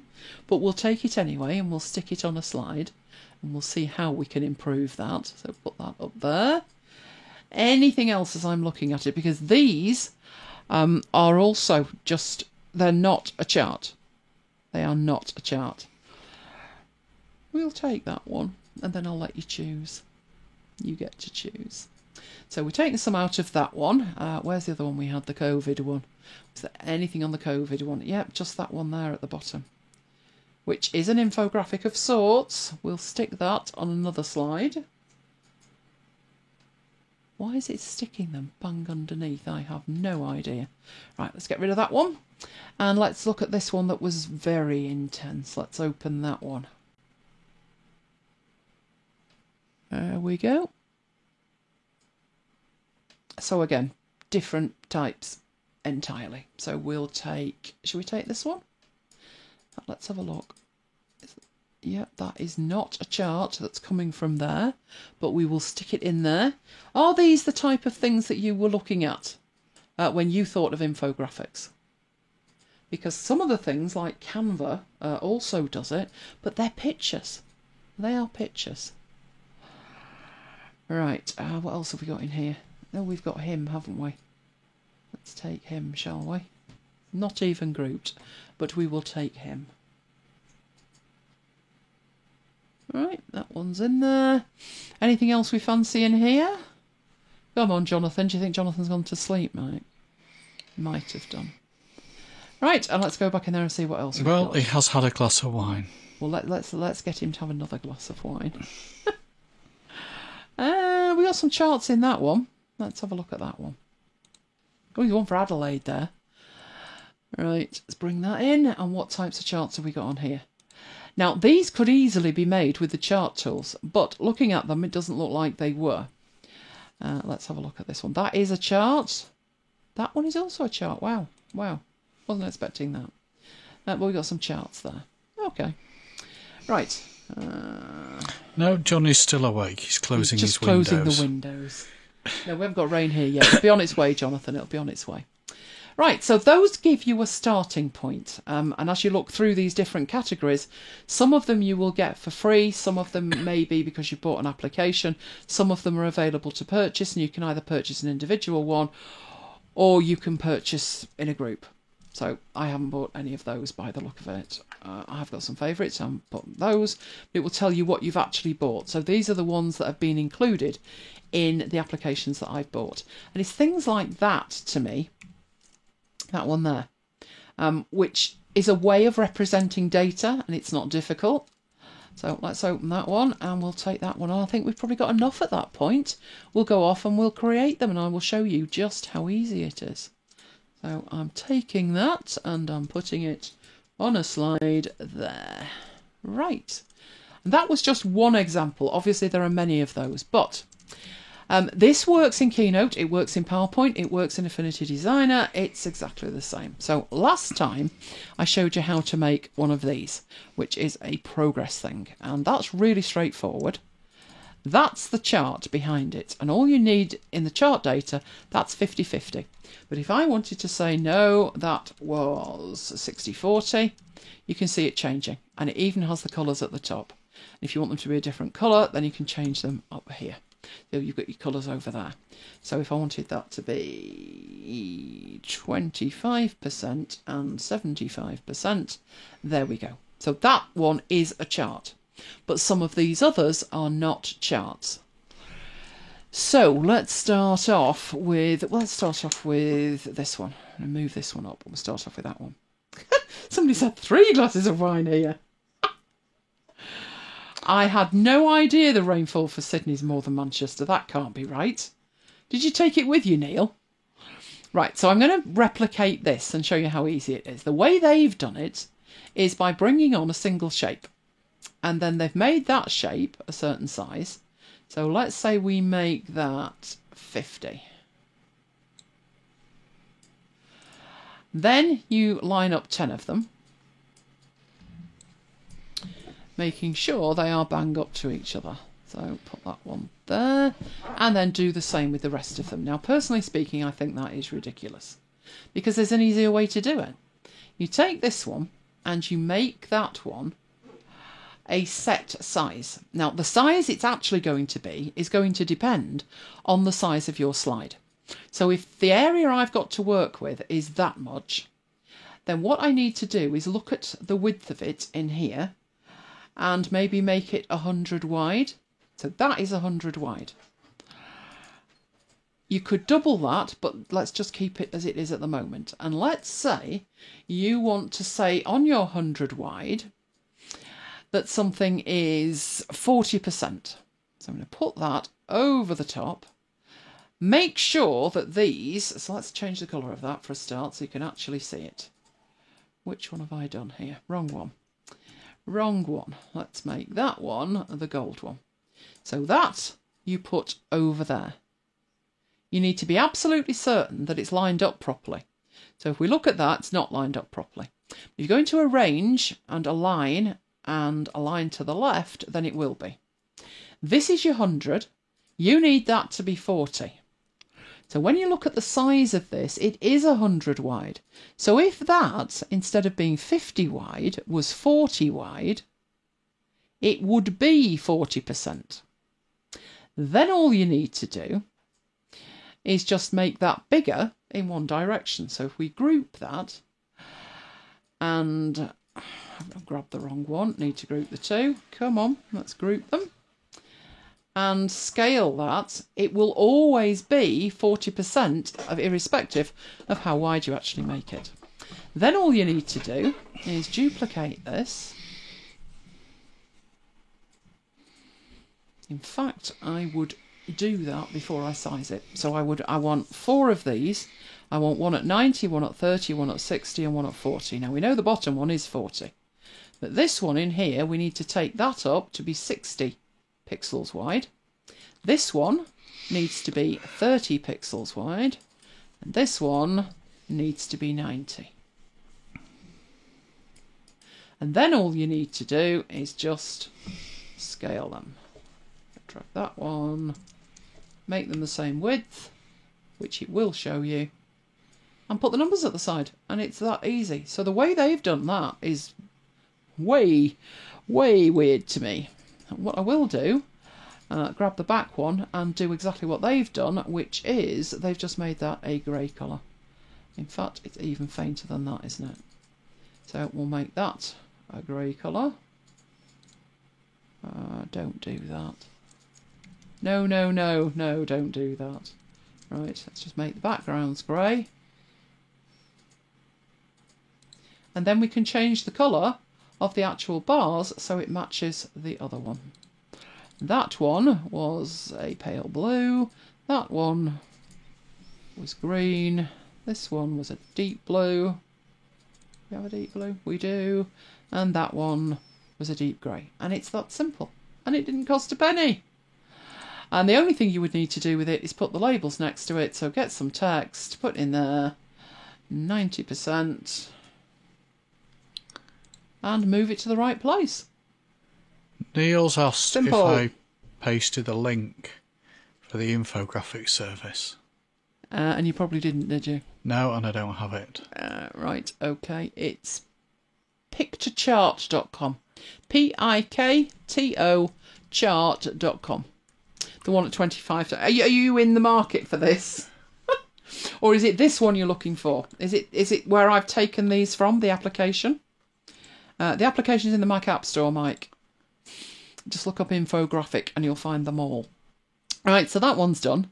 This one, is that trickier? Let me know, is that trickier? We're not doing the top one, we're going to do this bottom one here. Shall we do the 90 one first? Well, you're maybe not going to have that shape, but Keynote has lots of shapes. So if we go up to here and we put in man, and I know you might have to put woman, but man will give you that, and that's pretty close, isn't it? That's not bad at all. Easiest way to do that, there's 10 of them and one's grey.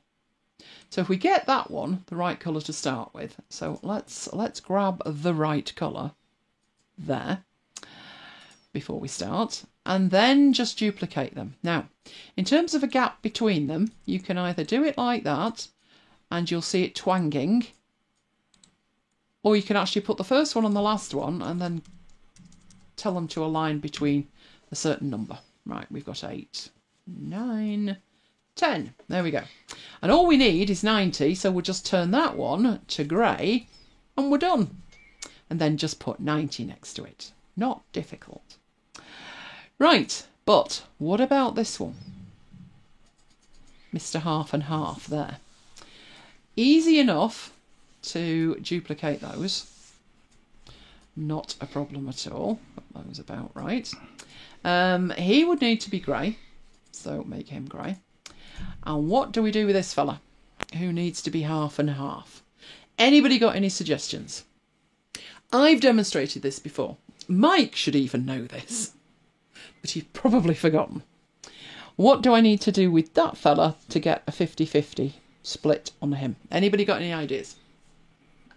I saw you do this. I know you saw me do it, so you mustn't say a thing. I'm not saying a thing. No, you mustn't say a thing. Keeping stum. But there is a feature. It's in Keynote, it's in PowerPoint, it's in Affinity Designer, it's in Affinity Publisher.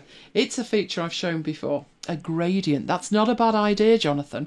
But if we actually go in here and have a look at this little fella at 400%, where have you gone? It's not a gradient, it's two halves. Half of him is blue and half of him is grey. A mask. A mask would probably work. Yeah, it would. Duplicate it and mask it. Yep, that would be one way.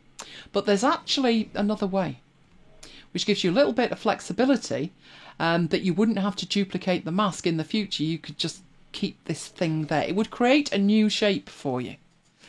So there is another way to do that. Right, let's go in here. Right, what you're talking about is, if I grab this little fella, so we'll duplicate him, there is a mask option. Now, there's a problem with the mask option. It would work if it was an image. So if we drill down in here, what is that? And the way you can tell is, are we in there? Is that a shape? I thought that was an image, but apparently not. So the problem is, if it's an image, absolutely, mask the life out of it. But both this little fella and our little fella, when we go up to the mask option, can't do that because it's a shape, it's not an image. So that's not going to work. Technically it should, it's not going to work. Jim Carrey. No, that's not going to work. We still need half of this fella over here, is the problem. But there's a way. You should all know this. What you need to do is go up and get another shape. That one will do. We'll make it a totally different colour. There we go. So we've got that and we've got him. Any ideas now? Come on, come on. While you're talking about films. Are you all flummoxed? Right, well, let me take that, and we'll change that. We'll change the colour, and I'm going to keep that one over there. Right, let's concentrate on these two things here. What would happen if I grabbed these two things and I went over to arrange and I use my Boolean operations? Oh! I could join them together and create a new shape. Cool. I could intersect them and leave a bit behind. Cool. I could subtract one from the other. Cool. What does that mean for my little fella? Need to cut him in half. That's what I need to do with him. Right, so what I tend to do, make sure it's accurate, is zoom in. Let's get that block over the top of my little fella. This is going to be painful. No, Mr. Bond, I expect you to die. All right, let's get it over the middle of my little man. I think that's about right. In the painful position. There we go, about right. Grab the two of them. Now, what do I actually need to do with him? Have I covered up the right half? Which half do I need? Or doesn't it matter? Making you think tonight, aren't I? Good news is, for what we're actually doing right now, it doesn't matter at this stage. You didn't know Keynote had Boolean ops. Oh, Jonathan. Obviously, I hadn't seen your video. Jonathan. There's a video online. Yes, it's one of my most viewed videos, I'm about Jonathan. to post the link. Naughty boy, Jonathan. You press all four until one works. Loving that. Well, you want half of him left, so I would say, you know, let's subtract it. Now we've got half a fella. There you go. Right. Now, having got our half a fella, let's go back. That's how I do it, Johnny, as well. Right, we'll take him across. Right, and we're going to put him over here, aren't we? It's a good idea to leave him the same colour, see if he lines up and matches. And then grab him and then make him the same colour as the grey ones, which is this pale one there. And now you've got half a man. There's a lot of love in the room for Jonathan, and he's let's just press every button. Hey, it works. It works. Right, so we've done that. So let's come out and do a fit slide there. So we've replicated that again. All we need to do with that then is put the numbers on it. Right, so we've done that one. Let's have a look at the next one. Next one was trickier, wasn't it? I did a timeline and it couldn't have been easier. Really, seriously. All I did to make a timeline, you're going to love this. Right, did that. Stretched it out that way. Stretched it out that way. That was it. Got a timeline. Before you think I'm being lazy. Right, what I then did with it was, did that.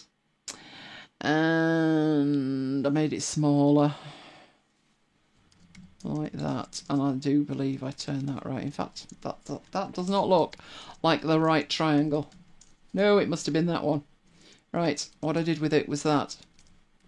So I dragged that over there, and then I duplicated it, and I duplicated it. I also duplicated it and rotated it, so I could have half of them down below and half of them above. But I also wanted them evenly spaced, not with him.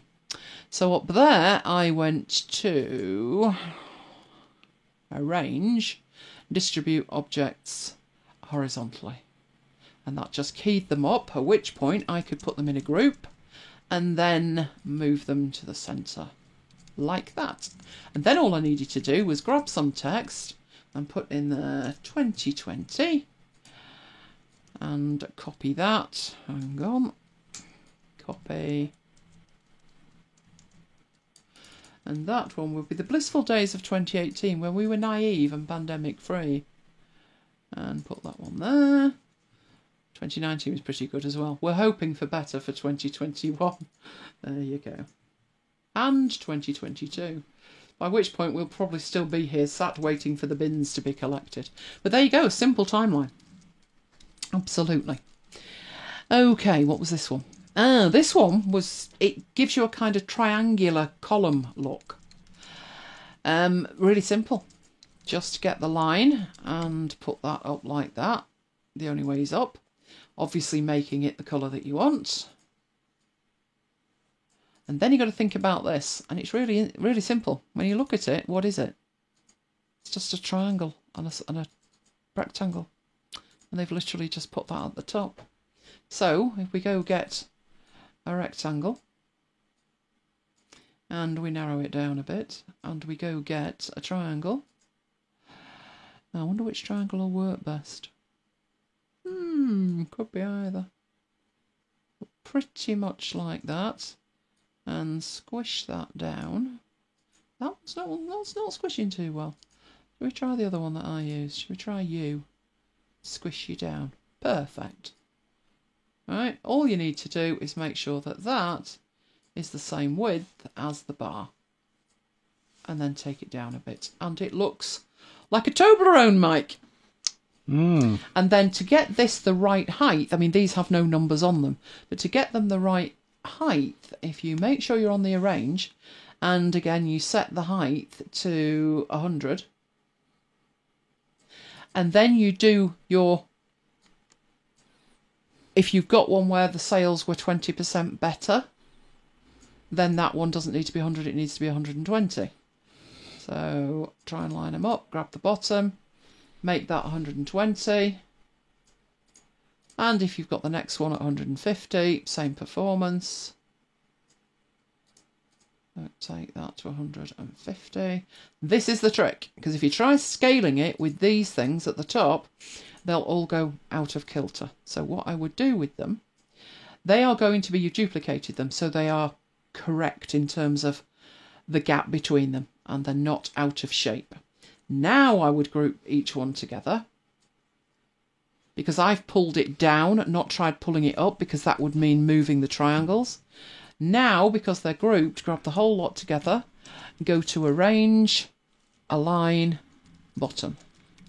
And now you've got it going up. Like that, but I don't want that selected. And then push it up there like that. And because our ascent's slightly different, alter it so it fits like that. So really simple. Now this one, I'm sure you're ahead of me. These are incredibly, incredibly simple. That even is in here. I know I didn't put man. Did I put body? There we go. And that is the same as that, believe it or not. Same one. Actually, that's turning its head. Was there a different one turning its head?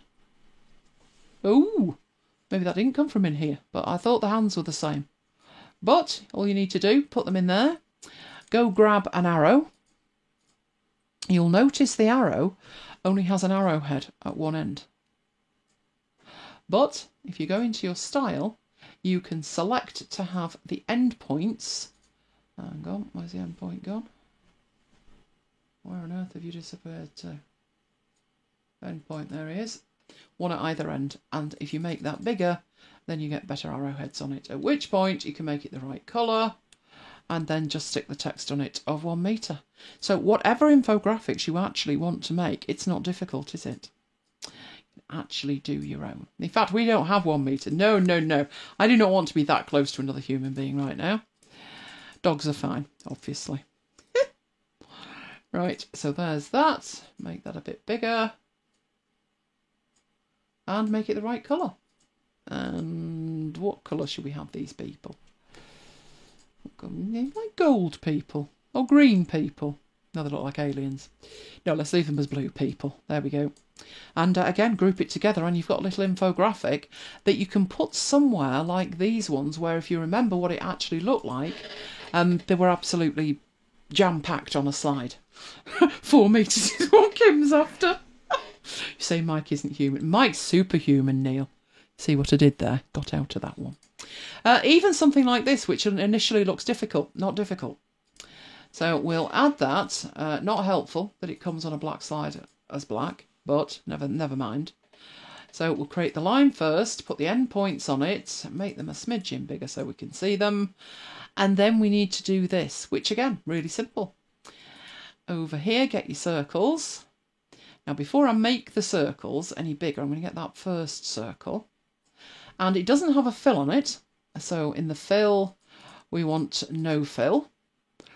But it does have a border on it. So where it says border, we want a line border. But we want to choose something dashes like that.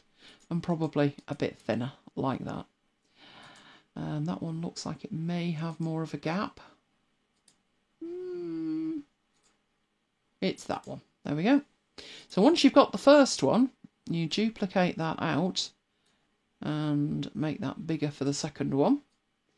Put it at the same starting point, duplicate it out, make it bigger. I'm holding the shift key down so I get a perfect circle every time I rescale it.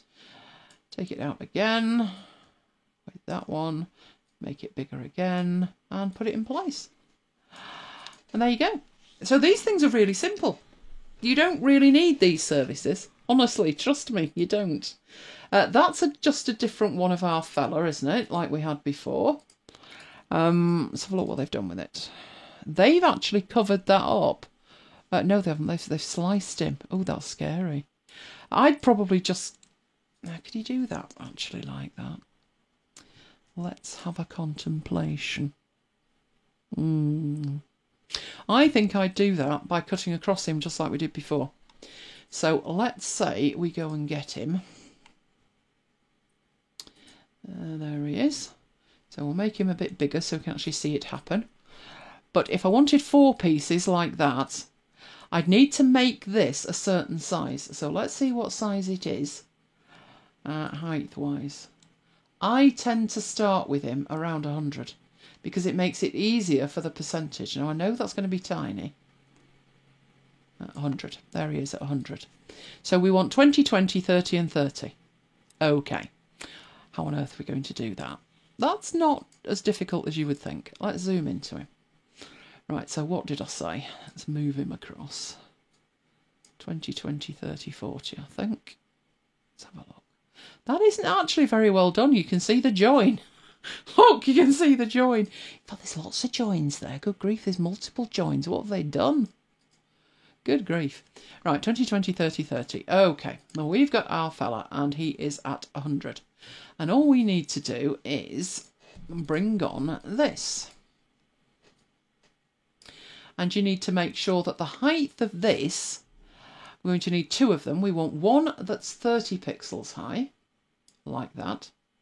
And we want another one that is 20 pixels high. 20. Right. And the bottom ones need to be, if we line him up at the bottom, to make sure it's at the bottom, we can go to Arrange, Align, Bottom. And then duplicate that. Now what I'm going to do, I need to see this. And I've got it snapping all over the place. So if I see where that is, at 214, I need to add that. I'm glad you've enjoyed it, Tim. Come again, come again. We'd love to see you. Right, so we put that one up, drag that up, which is our 20, and then drag that up again. That doesn't come to 20, 20, 30 and 30, 60. What's going on? 20, 20, 30, 30. Okay, that's not overlapping properly then. So what we need to see is that that is actually lined up properly. So let's take it down. That does look like it could be, but what I'm going to do is change the colour so I can actually see it. Is this overlapping in some weirdy kind of way? Unless our fella... No, don't do that. That won't work. It's as close as, I think. I'm just going to make that bigger because I need to hand over to Mike for the pivot tables, don't I? So I'm just going with that. I do not want to do that. I don't want to do that either. Come on. Let me just take it a little bit bigger. That'll be fine. Right.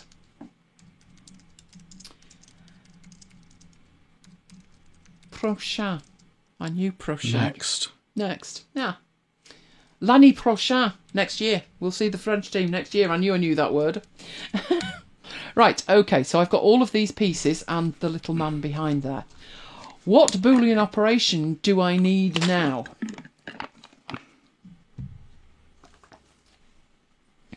Making Jonathan think. These are what I've got. Could it even be done that way? Oh, there's a thought. Potentially not. Potentially not. We might have trouble with that one. Let's get these out of the way and see if we can do the first fella first. Oh, thank you, Tim. Thank you. Right, let's take that. We actually want, with that, the easiest way is to get these lined up so we know that they're in the right place that way. So we'll line them up like that. Right, there is method in this madness, trust me. Right, that is just about right. And what we then need to do, we can't do with a Boolean operation, we can't operate on 5 elements at the same time. Right. So what we need to do is copy, paste, paste, paste. So we've got 4 of them. And what we need to do then, we can put these in the right place later, but I'm going to do it now. So I'm going to stack them all up so they're all together. And basically, we need to take the top person and that block, and we need to subtract part of it.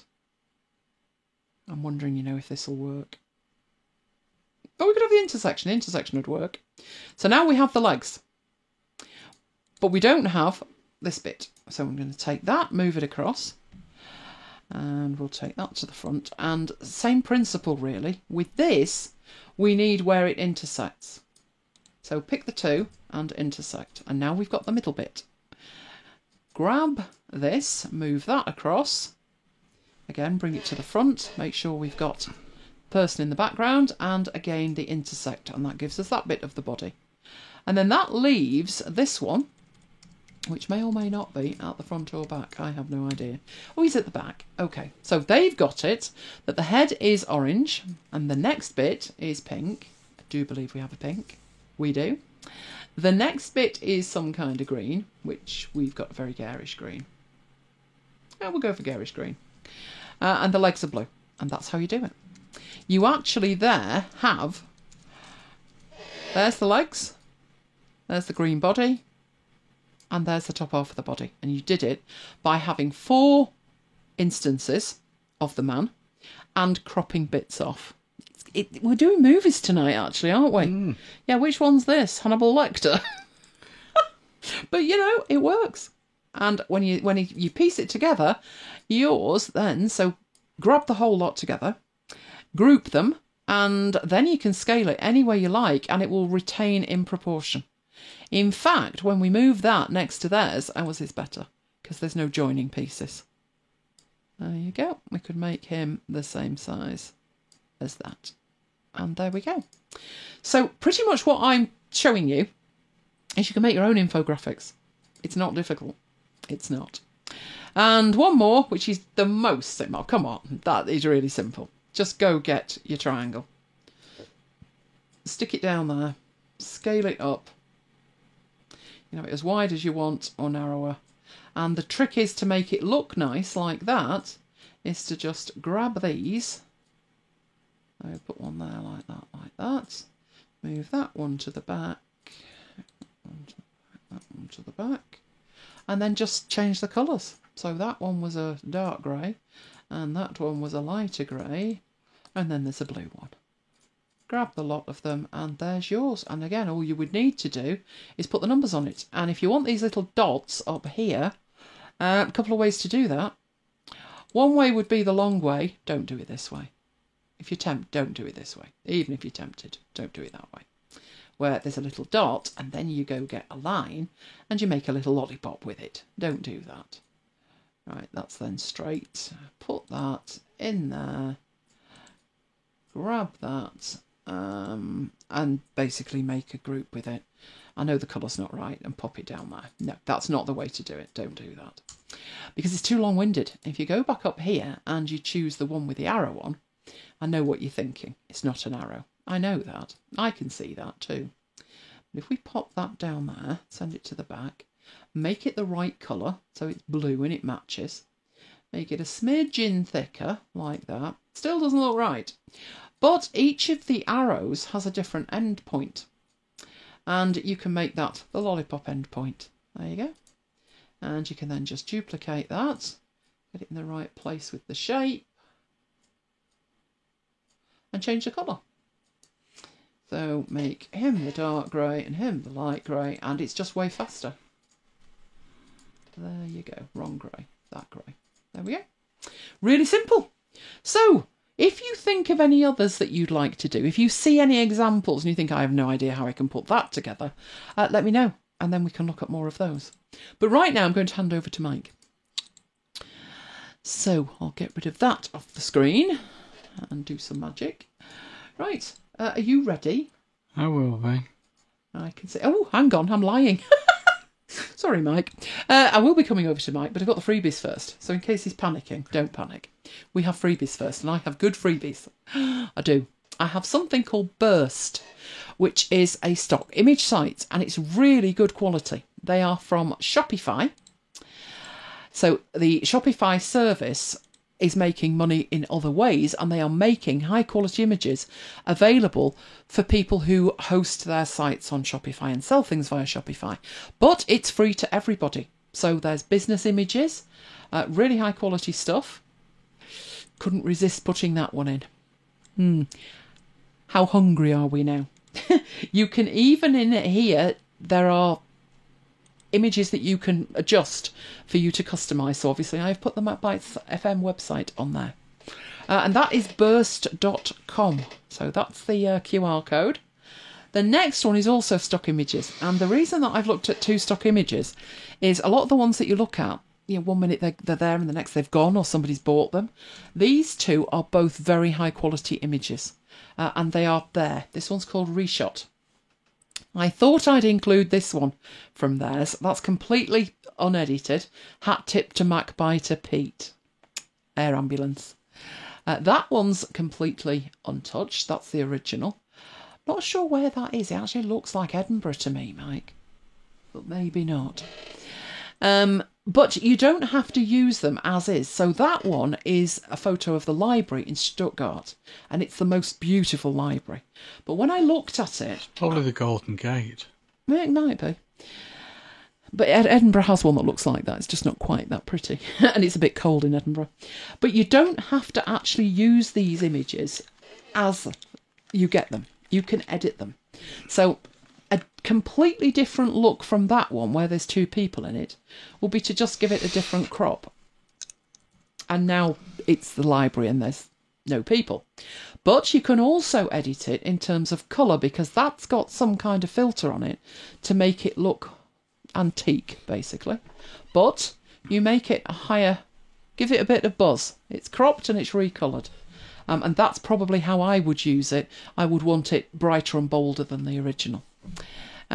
Also, you don't have to add colour to make it look different. You can take the colour away. So there's just a couple of ideas that you can do and use to work with stock images. And that one is Reshot. And there's the link for that one. Now we really are coming on to Mike and his power pivot. So you're ready to pivot your power? I'm ready to pivot my power. Or power your pivot, one or the other. Right, I will get your screen live and it's over to you. Thank you. Am I live? You're live. Right, okay. Power pivot. I have covered power pivot a little bit in the past, but I thought I'd cover it in more detail today. So power pivot, it's a free add-in for Excel and it's written by Microsoft. And with a typical add-in, you download it, you install it, and you enable it. But with Power Pivot, it should already be enabled on your computer because it actually gets installed with Excel, but it's not enabled by default. Now, what I will say here is it's only available in the Windows version of Excel. They haven't produced a Mac version, and if you're using the online browser-based version of Excel, it's not in there either. If you look at your ribbon in Excel, if the Power Pivot tab is visible, then Power Pivot is enabled. If you don't see the Power Pivot tab, then it's not enabled. And I'll show you how to enable it shortly. In this training, I'll be talking a lot about something called the data model. So let me explain what the data model is and why it's important. In an Excel file, you can store data in 2 places. You can store it in worksheet cells, and you can also store it in the data model. So the data model is part of an Excel file. Now, let's just be clear about what sort of data we're talking about, because obviously with Excel's so flexible that you can use it for many, many different things. But we're talking here about list-based data. So hundreds of rows and columns, thousands or even millions of rows of data. That's what Power Pivot is all about. So, worksheet cells. Worksheet cells need no explanation, but I'm sure for most of you, the data model is a new concept. The data model is part of an Excel file, and as I said, its purpose is to store data.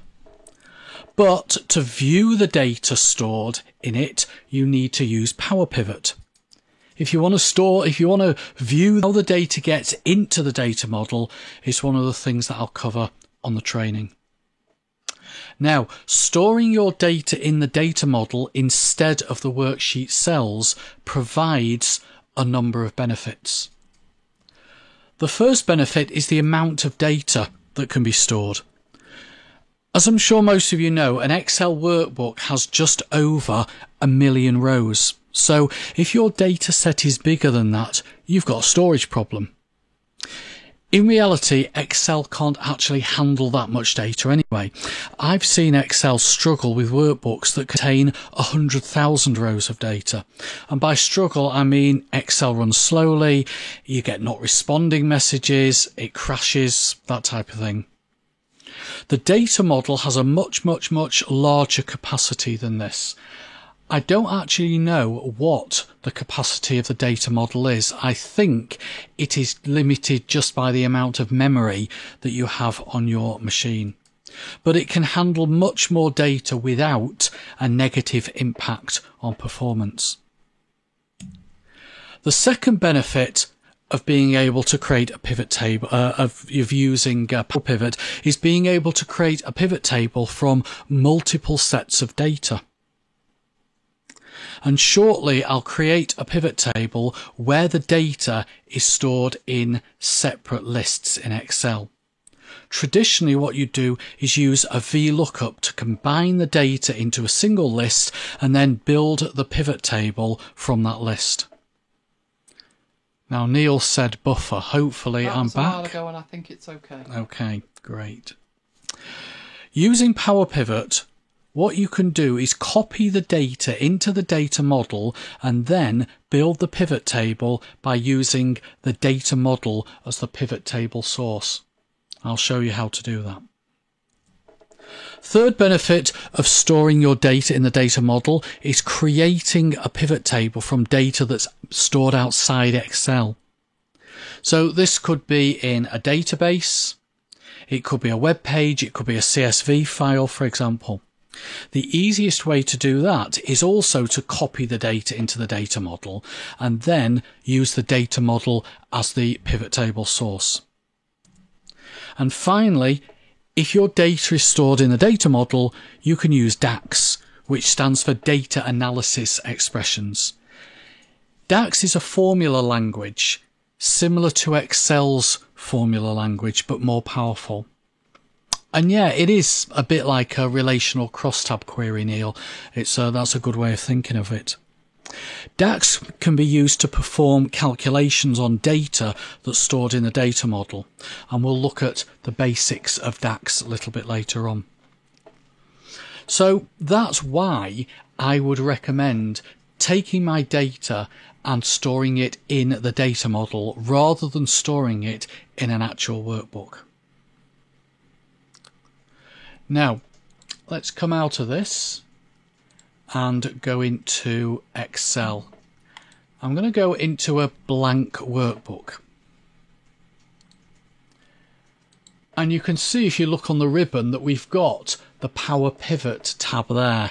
That tells us that Power Pivot is enabled on my machine.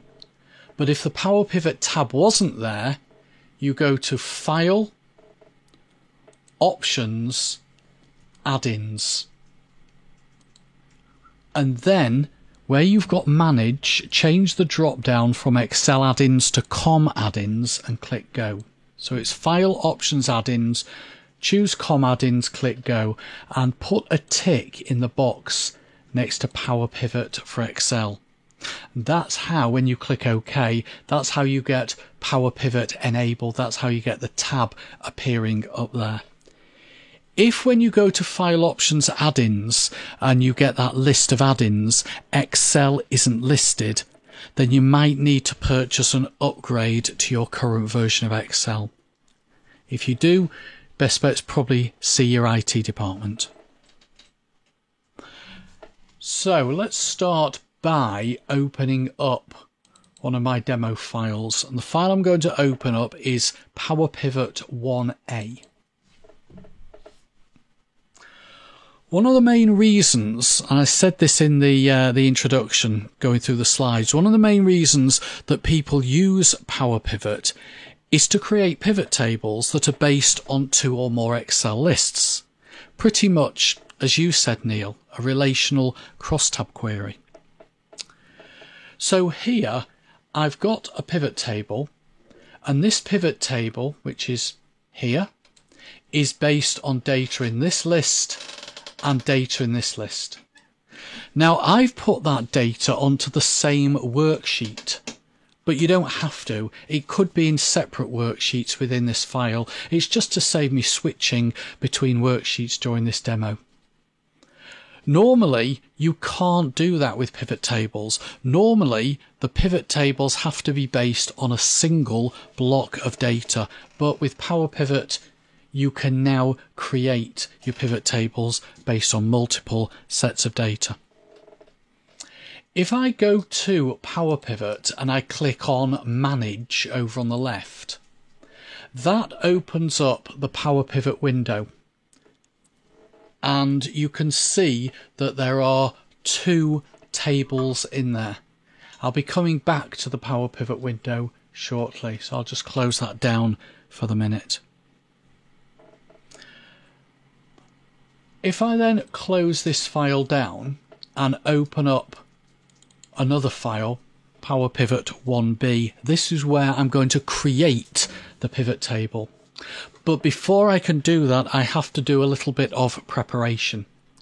So I've got my 2 tables of data. You're not limited to 2 sets of data, by the way. I'm keeping it simple, but you can have as many sets of data as you like. Before I can get this data and this data into the data model, I have to convert those 2 lists into Excel tables.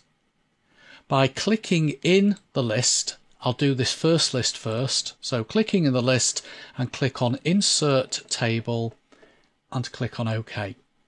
So it's taken this data and converted it into an Excel table. We know it's an Excel table because when I click into it, I now see the Table tab on the ribbon. Whereas this data here, the Table tab isn't there. So I need to convert that list into a table as well by doing the same thing. Insert Table. Now when you convert data into a table in Excel, each table's given a name. So I'm going to click into this first table here. I can just pick a single cell, go up to the Table tab, and on the left hand side you can see the table is called Table 1 and this table is called Table 2. Excel just assigns the name when you create the table. Now you can keep the name as Table 1 and Table 2, but I recommend giving the tables more meaningful names. So I'm going to change this one and call it Employees. And I'm going to change the name of this table to Locations. I could have called it Managers, doesn't really matter what I call it, as long as I give it some logical name. So let's call it Locations. So I have 2 tables, one's called Locations and one's called Employees. Sounding a bit like Access, isn't it, from the other week? Mm-hmm. Once I have created the tables, I am going to go into Power Pivot because I need to create a link between them. So I'm going to go to Power Pivot and click in the first, actually before I add these 2 tables to the data model, I'm just going to go to Manage. And there's nothing in the data model for this file.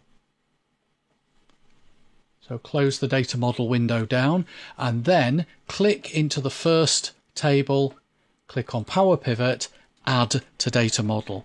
And what that does is it copies, it doesn't move, it copies the data from the spreadsheet into the data model. So this data now exists twice in this file, once in the spreadsheet, once in the data model. You can see down at the bottom it tells me that we're in the table called employees and there's 100 records.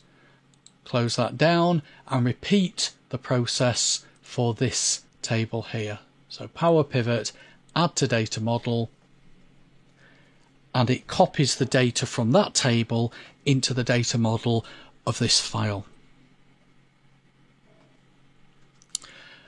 So step 1, convert your data into tables. Step 2, add it into the data model. Step 3, create a link between the tables. To do that, click on the diagram view button over on the ribbon. You've got two views. You've got the data view and you've got the diagram view.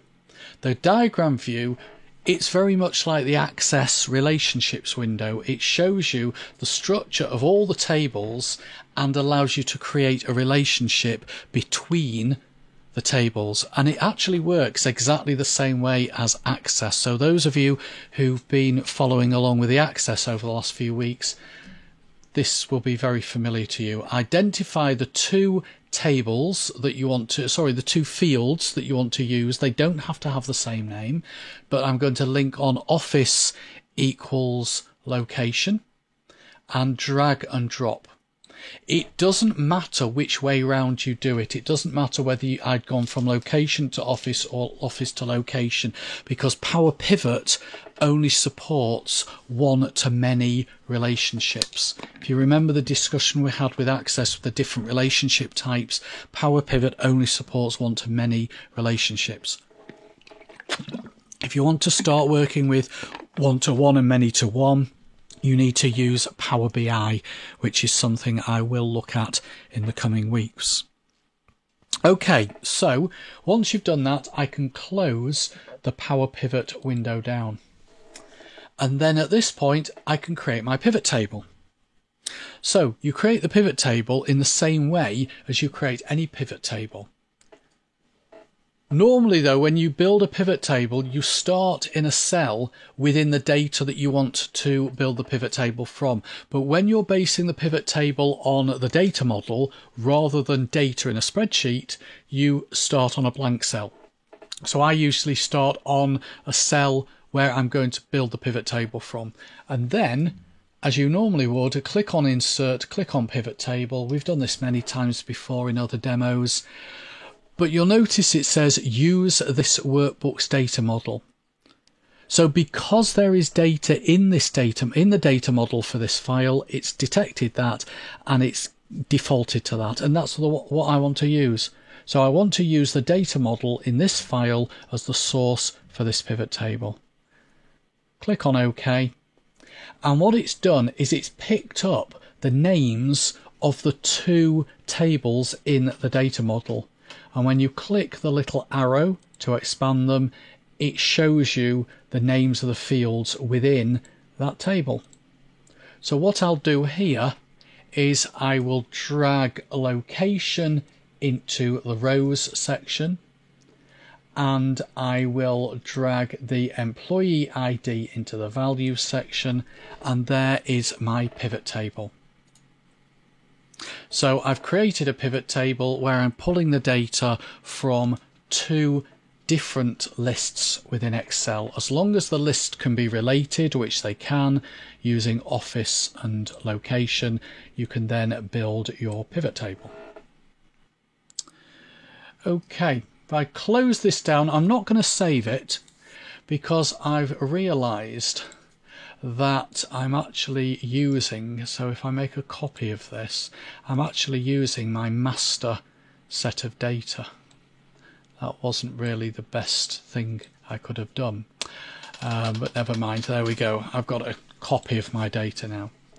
But if I go into Power Pivot 2 and then switch to the data model for this file with Power Pivot Manage, here I've linked three tables together. So you can see at the bottom, employees, offices, and salaries, and go to the diagram view, and I've linked the three together like that. Okay, I don't see any questions. The chat seems to be about teddy bears and washing up and things like that. Okay, so next thing we'll look at. But if you want to ask questions, ask questions. Stick them in the chat. I'm keeping my eye on the chat. Right, the next thing. Wonder if I were you. It distracts you terribly. It is, yes, it's very distracting, isn't it? Never mind. I'm sure somebody's listening to me. Neil's listening. Good. Thank you, Neil. Right, I have a CSV file here. So if I just right click on that and open it with, I'm not going to open it with Excel, I'm going to open it with Notepad because I want you to see the raw data. This CSV file has got about 20,000 rows of data which has been exported from our sales database. And as you can see, each order has got the order ID, the order date, and then it's got a number representing the shop and a number representing the product ID. Now, why couldn't I just have the shop location and the product name? The reason is because when I went to IT and I said, can you extract this information from the sales database, this is what they sent me. And I didn't want to go back and hassle them again. And also, I don't believe that the shop locations and the product names are stored in that database anyway. So I've got what I've got. And that is what you often find with data extracts. You often can't determine, you can't ask for certain information. You get what you get, and then it's down to you to kind of manipulate it to get what you want. So very often you're stuck with the information you get. You can't dictate exactly what information is going to be extracted. Question. Can tables be SharePoint lists or Access tables? They can, Neil, yes. I'll come back to that shortly, because what I'm going to do is I'm going to pull this data from this CSV file into Excel. So I'm going to talk about importing data. But yeah, it doesn't matter whether it's Access, SharePoint, CSV.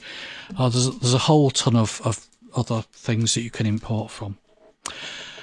Now, if I go into Power Pivot 3, what I've done is I've created two little tables. I didn't really need the price and cost unless I'm going to be doing some analysis on profits and revenue and things like that. I didn't really need these two columns. But I just put them in there for kind of completeness, just to show you that, you know, sometimes you do create more, you do put more data in than you might initially need. But what I've done is I've created a table that's got the names of our products. So we're a company that makes ice cream, different flavours of ice cream. So the products and the product IDs. And over here, I've created the shop locations and the shop IDs, and those IDs relate back to the data in that CSV file. So if I just reopen that CSV file, we can see, for example, that for this first order here, that first order was for 10 containers of pecan ice cream, because it was for product ID 5, which is pecan, and it was bought from the Houston store because that is store number 6, Houston, Texas. So that's how the things relate together. If this was a real life scenario, I would have built these two little tables myself. I'd have had to have gone to somebody and said, can you give me a list of all our flavours and the product IDs? And can you give me a list of all our locations and the shop IDs? Because I need to build myself a couple of little tables. So what I've done is I've put the data into the spreadsheet. I've already converted the two lists into tables. We can tell that because when I click into the lists, the table design tab is there. I've renamed this table TBL shops. I've renamed this table TBL products instead of table 1 and table 2. And I think I've already added those to the data model. Yes, I have. So I've just gone to Power Pivot Manage, and you can see that the two tables are in the data model. Now, I need to get the data from that CSV file or from that SharePoint list or Access database or wherever the data is coming from. In this case, it's the CSV file. I need to get that data into this Excel file. I have a couple of options. One option would be to import it into the spreadsheet. Then I'd end up with 20,000 rows of data in the spreadsheet. Then convert it into a table and then add it into the data model. Now, if I did that, I'd then end up with the file being bigger than it needs to be, because I'd have 20,000 rows of data in the spreadsheet and I'd have the same 20,000 rows of data in the data model, and that's all within the same file. So what I'm going to do is I'm going to take the data straight from the CSV file into the data model, bypassing the spreadsheet. And what I'm going to show you now will apply whether it's from a CSV file, a SharePoint list, an Access database, a web page, whatever.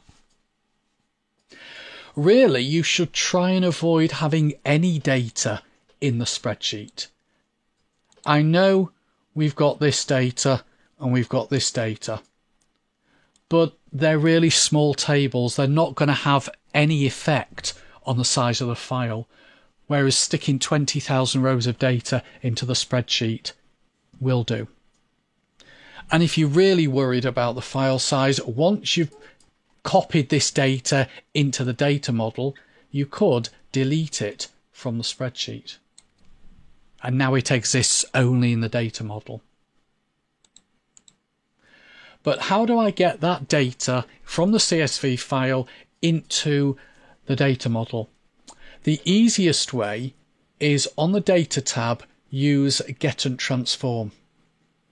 Now, if you're using an old version of Excel, if you're using 2013 or older, you don't have Get and Transform.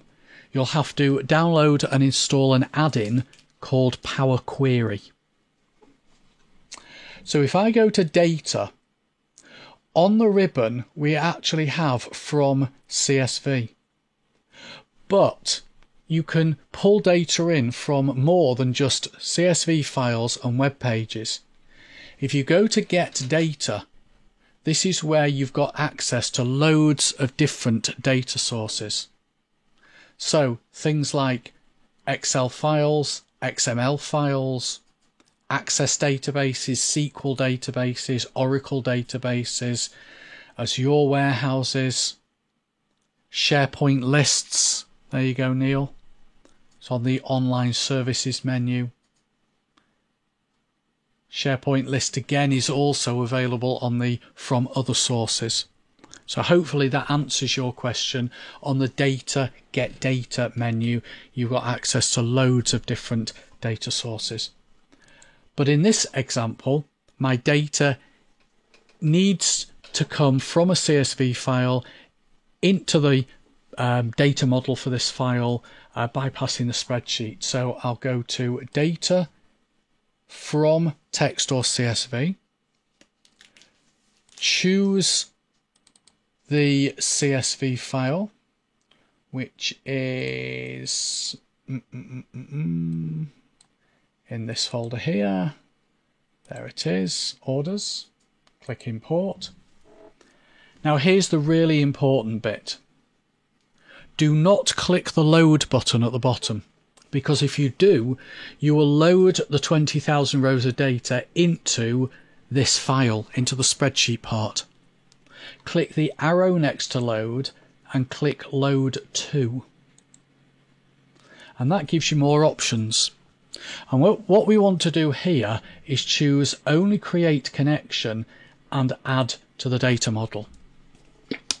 So it's important you tick those options. Add to the data model for obvious reasons, but only create connection, because if you leave it as the default, which was table, it's going to load the data into a table within a spreadsheet. There is no undo. No, you'd have to, or is there an undo? I can't actually remember whether you can undo this bit. But if there isn't, and you do make a mistake, just select the data and delete it.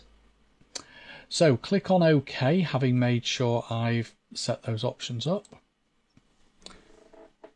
And what it's doing is it not only is it taking... Horrified, Neil. I've horrified Neil.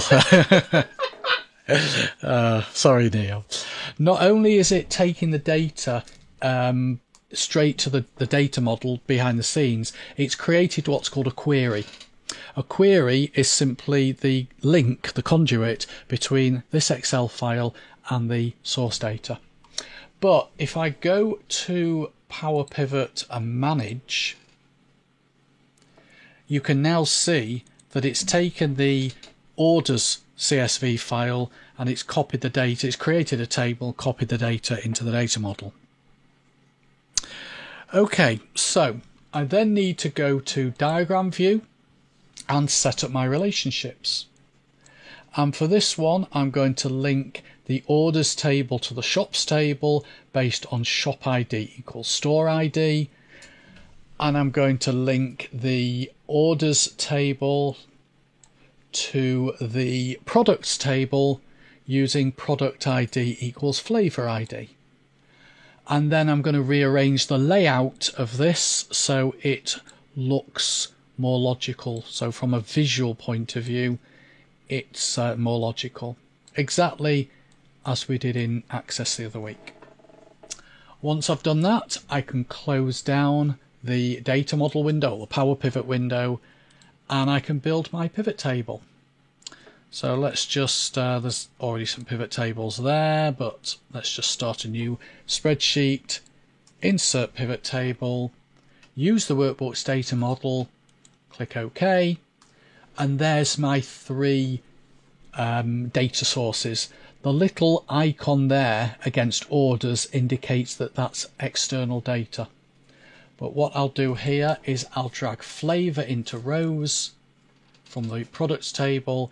I'll drag city into columns from the shops table, and I'll drag quantity into values from the orders table.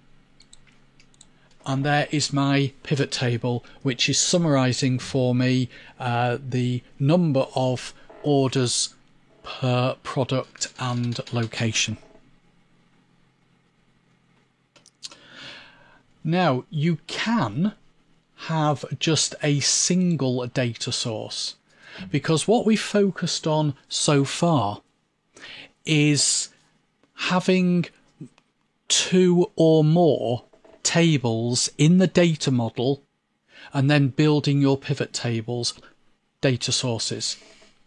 But if I open up Power Pivot 4, there's already a pivot table there. That pivot table is based on the data model. So if I go to the data model, there is one table in it. So you can create pivot tables based on the data model, where the data model only has a single table in it. Now, why might you do that? Well, that brings us on to the next thing, which is calculated columns. Because there's actually a lot more to Power Pivot and the data model than just creating pivot tables or creating relationships between multiple Excel tables or multiple external data sources. That's just one part of it.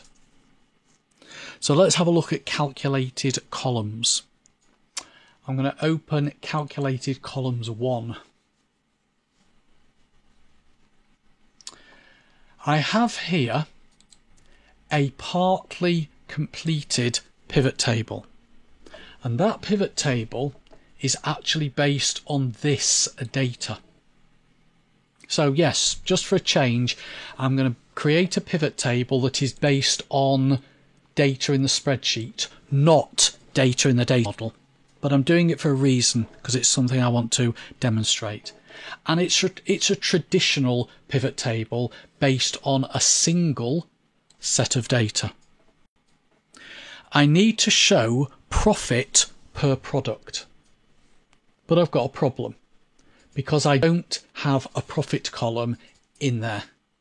Now what I could do is I could create an extra column in column G and then just put a formula in there, D2 minus E2, and that will give me my profit, and copy it down. And then I can go to my pivot table. I'll have to do a refresh because the profit column hasn't appeared in the fields list. But when it does, why isn't it appearing? Hang on, I know what the problem is. My pivot table is only based on columns A to E, so I'll have to go back to the data source and change the data source to include column F. There we go, and drag profit into values. And now I've got a pivot table that shows me the profit per product line. But that is not ideal. It works, but it's not ideal, because there is one formula for every row, and there's just under 2,000 rows of data. Now, that is a very simple formula, one cell minus another, so it's not going to cause many problems. But if your formula was a complicated if formula, or it was a VLOOKUP or something like that, something that's processor intensive, then having 2,000 formulas, and if you had 500,000 rows of data, 500,000 formulas, that could really kill Excel. So it's not the ideal solution. The ideal solution is to use DAX, D-A-X. DAX, not DAS, that's a washing powder. DAX. And we've just been talking about washing powders, haven't we? It was Jonathan that did that. Yes, word association there. Yep. Yeah, the number of times I type DAS instead of DAX. Anyway, let me type it properly. D-A-X, DAX. DAX stands for Data Analysis Expressions, and it's basically Power Pivot's formula language.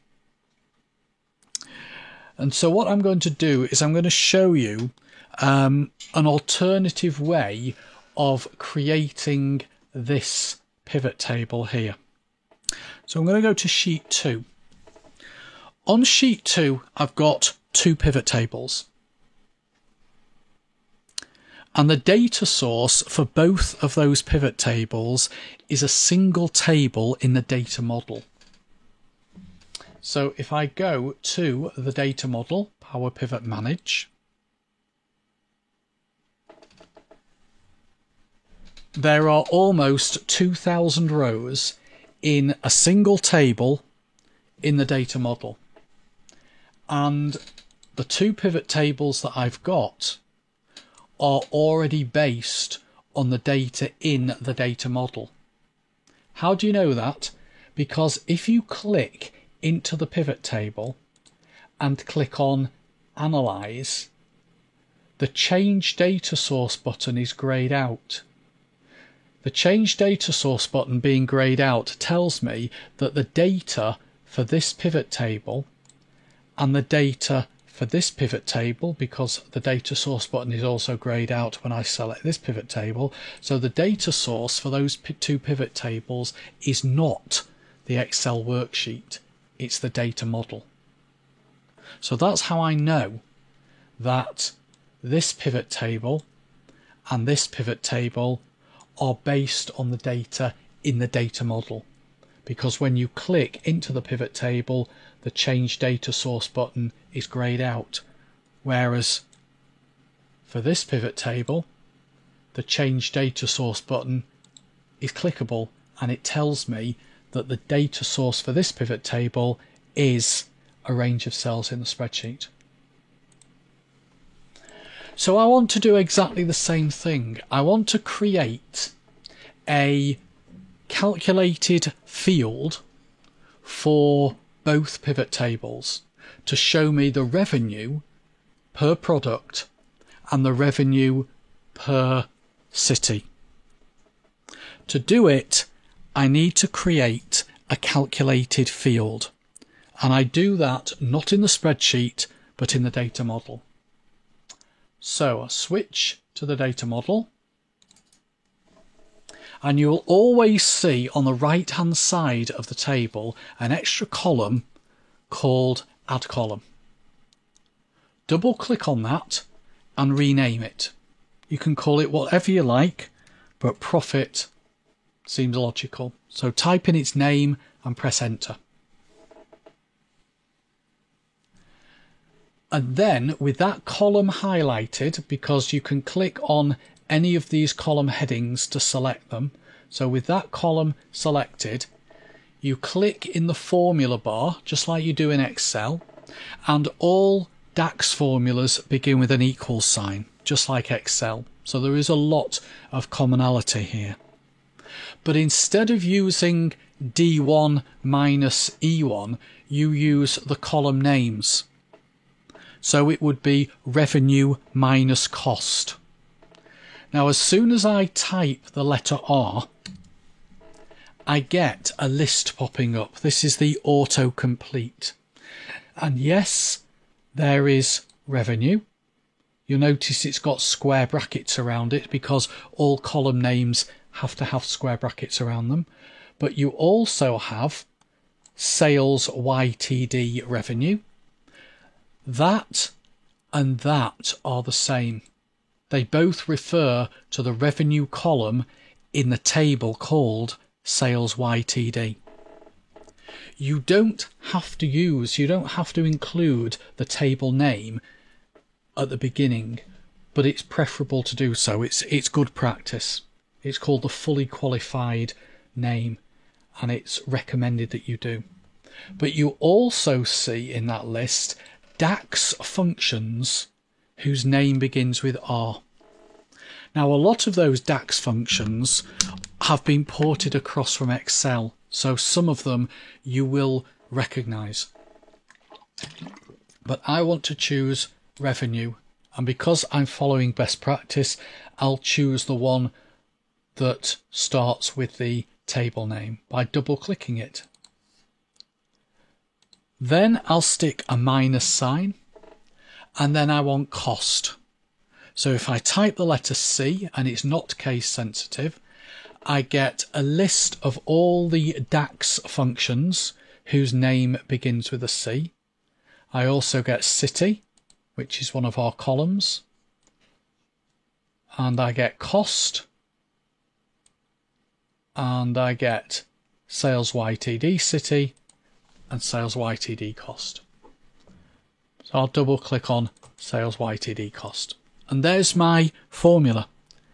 I've kept it very, very simple for this first demo, just revenue minus cost, but you can get more complex than that. Just like if I was doing an introduction to Excel formulas, I'd start with a very simple one. But you know as well as I do, you can get very complex if you need to with Excel formulas. So either press enter or click the tick. And what it does is it does the calculations and gives you the results. Interestingly, with DAX, you back in your stream? Yes. Good. Don't ask. Jonathan wants to know what you did. I clearly breathe too much. Right. Well, we're all back, so that's good. What's her name? Kieran got kicked out of his meeting yesterday. He suddenly disappeared. He was talking. Anyway, interestingly, you only have one formula.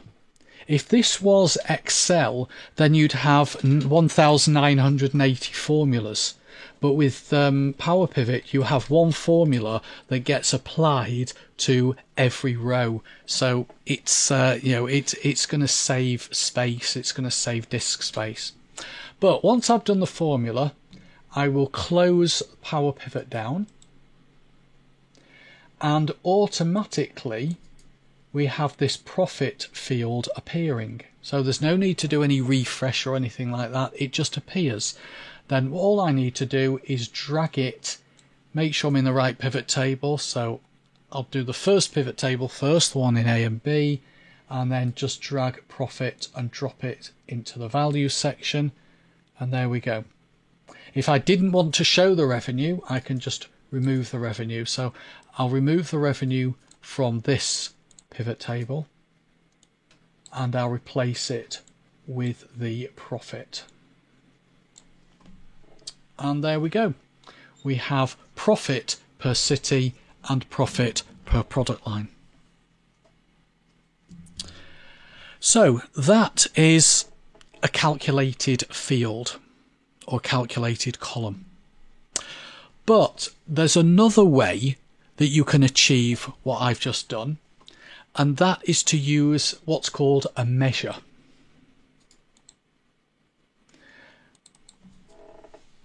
A measure is also a calculation written in DAX.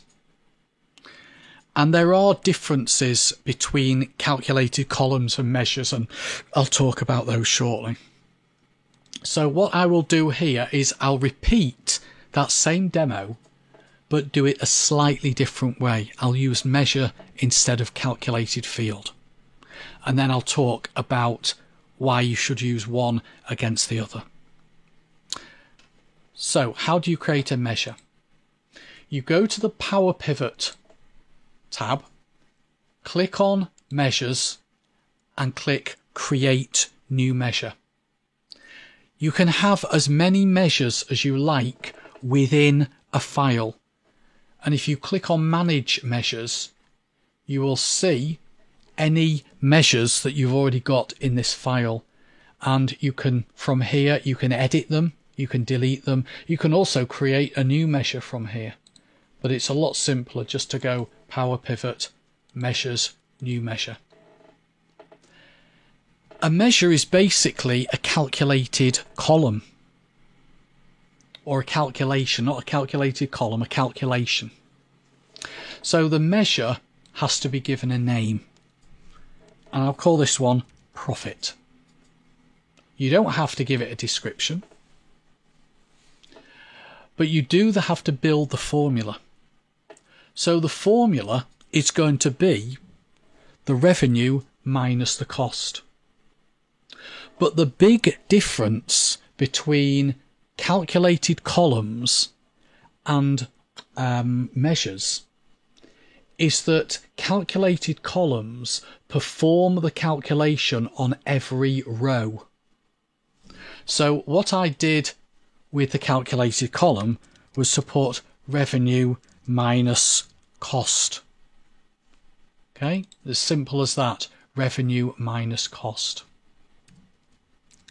Now if I try it here, revenue minus cost.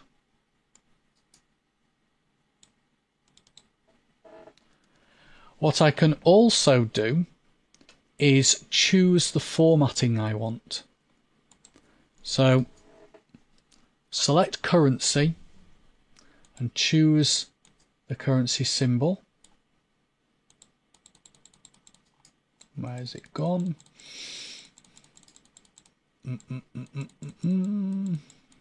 There it is. Leave it with 2 decimal places. So what I've got now is I've got a measure or a formula called profit. But if you look closely, there's an error in that formula. There's a little warning triangle, the little yellow warning triangle. So that tells me that I've got a problem with that formula. And if I right click and edit the measure, so this is one way I can edit the measure. I can right click on its name and choose edit measure, but I can also go up to the measures button on the power pivot ribbon, go to manage measures, select the measure and click edit. That on the surface of it looks correct. Revenue minus cost. But measures work by aggregating data. And when I say aggregating, they generate a total or a count. They do not work by doing a calculation on an individual row. So if you think about what we did when we did the calculated column, we did that by creating a value for every row. We said revenue minus cost. But the way a measure works on the aggregation, on the total, not the individual row. So what we have to do here is we have to do it slightly differently.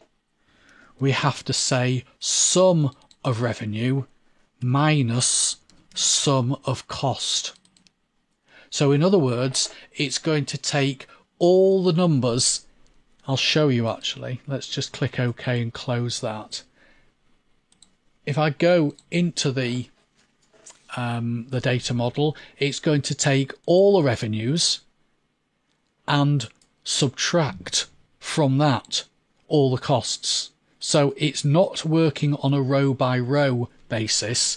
It's adding up everything in that column and everything, and subtract. Well, it's adding everything in that column and coming up with a number, and then adding up everything in that column and coming up with the second number, and it's subtracting the second number from the first number.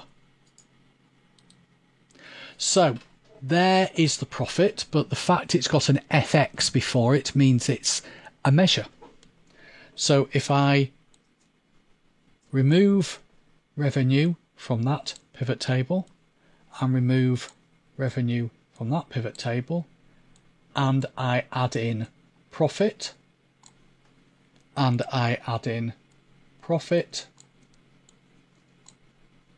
I could even just drag profit into, tell you what I'll do, I'll create another pivot table here, insert pivot table, use the workbook's data model, and I will just drag profit in on its own. So you'll notice that all three totals are the same. What that has done is that has basically added up all the numbers in the revenue column, subtracted from it the total of all the numbers in the cost column, and give me the profit. But because this pivot table is broken down by city, it's given me the profit by city, and this pivot table, it's given me the profit per product. So what's the difference between calculated columns and measures? Well, I think I've kind of talked through it, but using calculated columns creates a value for each row, and measures produce what they call an aggregated value of a set of values, a sum, a count, an average. Which should you use? Well, sometimes either is an option, and I've just proved that in this case because I've just done the same demo twice, once with calculated columns, once with measures. So sometimes they're interchangeable, and it's actually recommended that you use measures rather than calculated columns if you have a choice, because as Neil says, measures use less memory. You're quite right there, Neil. Measures use less memory. But in most situations, your requirements will determine which one you use. So sometimes you have a choice, sometimes you're forced into a particular situation. So I'm going to leave it there for today, I think. Are you okay for me to leave it there, or do you want me to carry on? I'm fine. You're fine for me to carry on? No, I'm Okay, fine. fine. I'm all sorted. Okay. Right, in that case, I will leave it there for today, and we can pick it up again next week with some more Power Pivot on calculated columns and measures. So hopefully that's been useful. I will now pass back to you. Okay. Right, let me get the desktop. Whee! Okay. I got kicked out. Swines. I believe so. Well, there's a back end view, you see. And I obviously need the back end view because that's where you start and stop the broadcast. But they built in the chat and it was fabulous. Only it kicked me out. Then I refreshed it. It's still got the end stream button, so everything's working, but the chat's vanished. So, I'm back. I am back now. I've had to open it up in another page and everything, but never mind. Right, so moving on. Had a lot of feedback about video editing. Apparently you liked it. So, I am in the process of sorting out my YouTube channel trailer. Who's heard of a YouTube channel trailer? I did mention this at the beginning. I do not remember anybody saying anything. So, I've got an example of one. Do you know, Mike, because I do know this now, you can't even go to your own channel, not logged in, to get a screenshot of it, of your YouTube channel trailer, when you're going live. I did. Yes, I did because not know that. I think you asked me to take a screenshot once. No, what you get is the fact you're going live, which is lovely, but not what I'm looking for. Anyway, I've sorted it out. Oh, Jonathan needs, what do you need? I don't know for Jonathan. He's still with us. So I've just got video editing to see him asleep with. And he likes video editing. So I'm not rating my channel. Eye opener could be taken in two contexts there. It could. We've already been talking about Jonathan's dolly. So don't go there, Mike. Jonathan's got a dolly. Has he? Did you miss that conversation? I kind of saw... Why don't you Google Jonathan's dolly? I saw it out of one eye. You don't remember seeing mine. And it's the first you've ever heard of a trailer. Okay. Right. I will explain all then. Right. A good few years ago, I think it came in around 2013. They gave you an opportunity to have a trailer. So obviously we're talking about YouTube. And what it actually looks like is that I went to Apple's page in the end and looked at theirs. That should tell you something. I am not subscribed to the Apple YouTube channel, because if I was, I wouldn't see the trailer. So Jonathan says you don't remember seeing mine. You're probably subscribed, Jonathan. Maybe you're prepared to admit you are not subscribed. We'll see. But if you're subscribed to a channel, you don't see the channel trailer. But if you're not, and obviously here I'm not, then you will see the channel trailer. So as soon as I went to this page, and you'll see I'm not signed in, that was because I was trying to log into my own.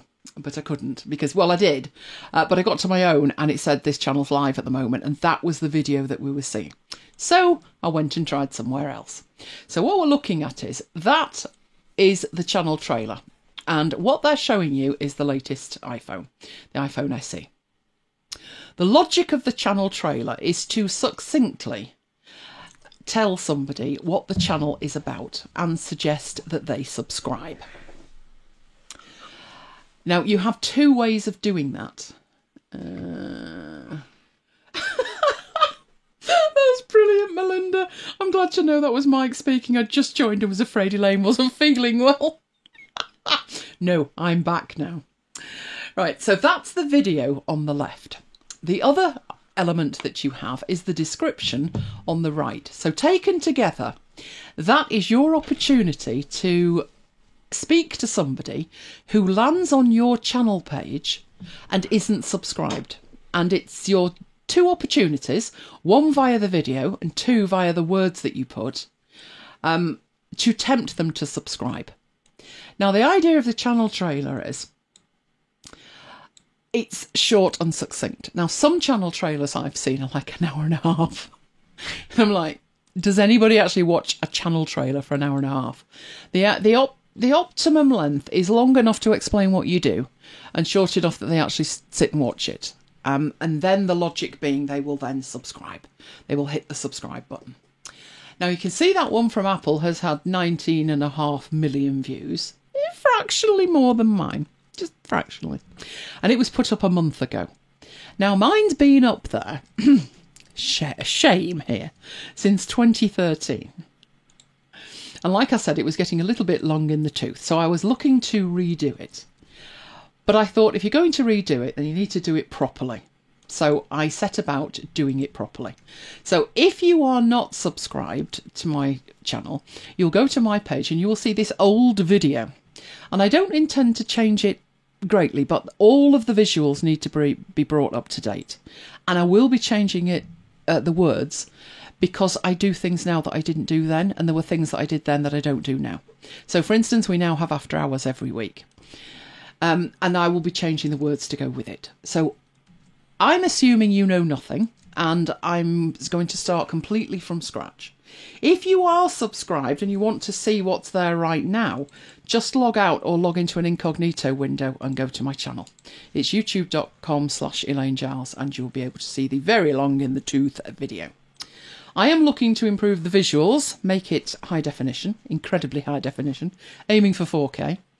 I want to improve the audio because the microphone setup is much improved in those 7-8 years, and I'll be changing the text as well, but we're going to start completely from scratch. So let's head off and do that. That isn't actually going to help us. Need to come out. Oh, Deborah's husband's about to start a YouTube channel. Absolutely perfect then. That is the best time to get that up there, because as your first few videos goes up, get views on those, people will then be taken to your channel.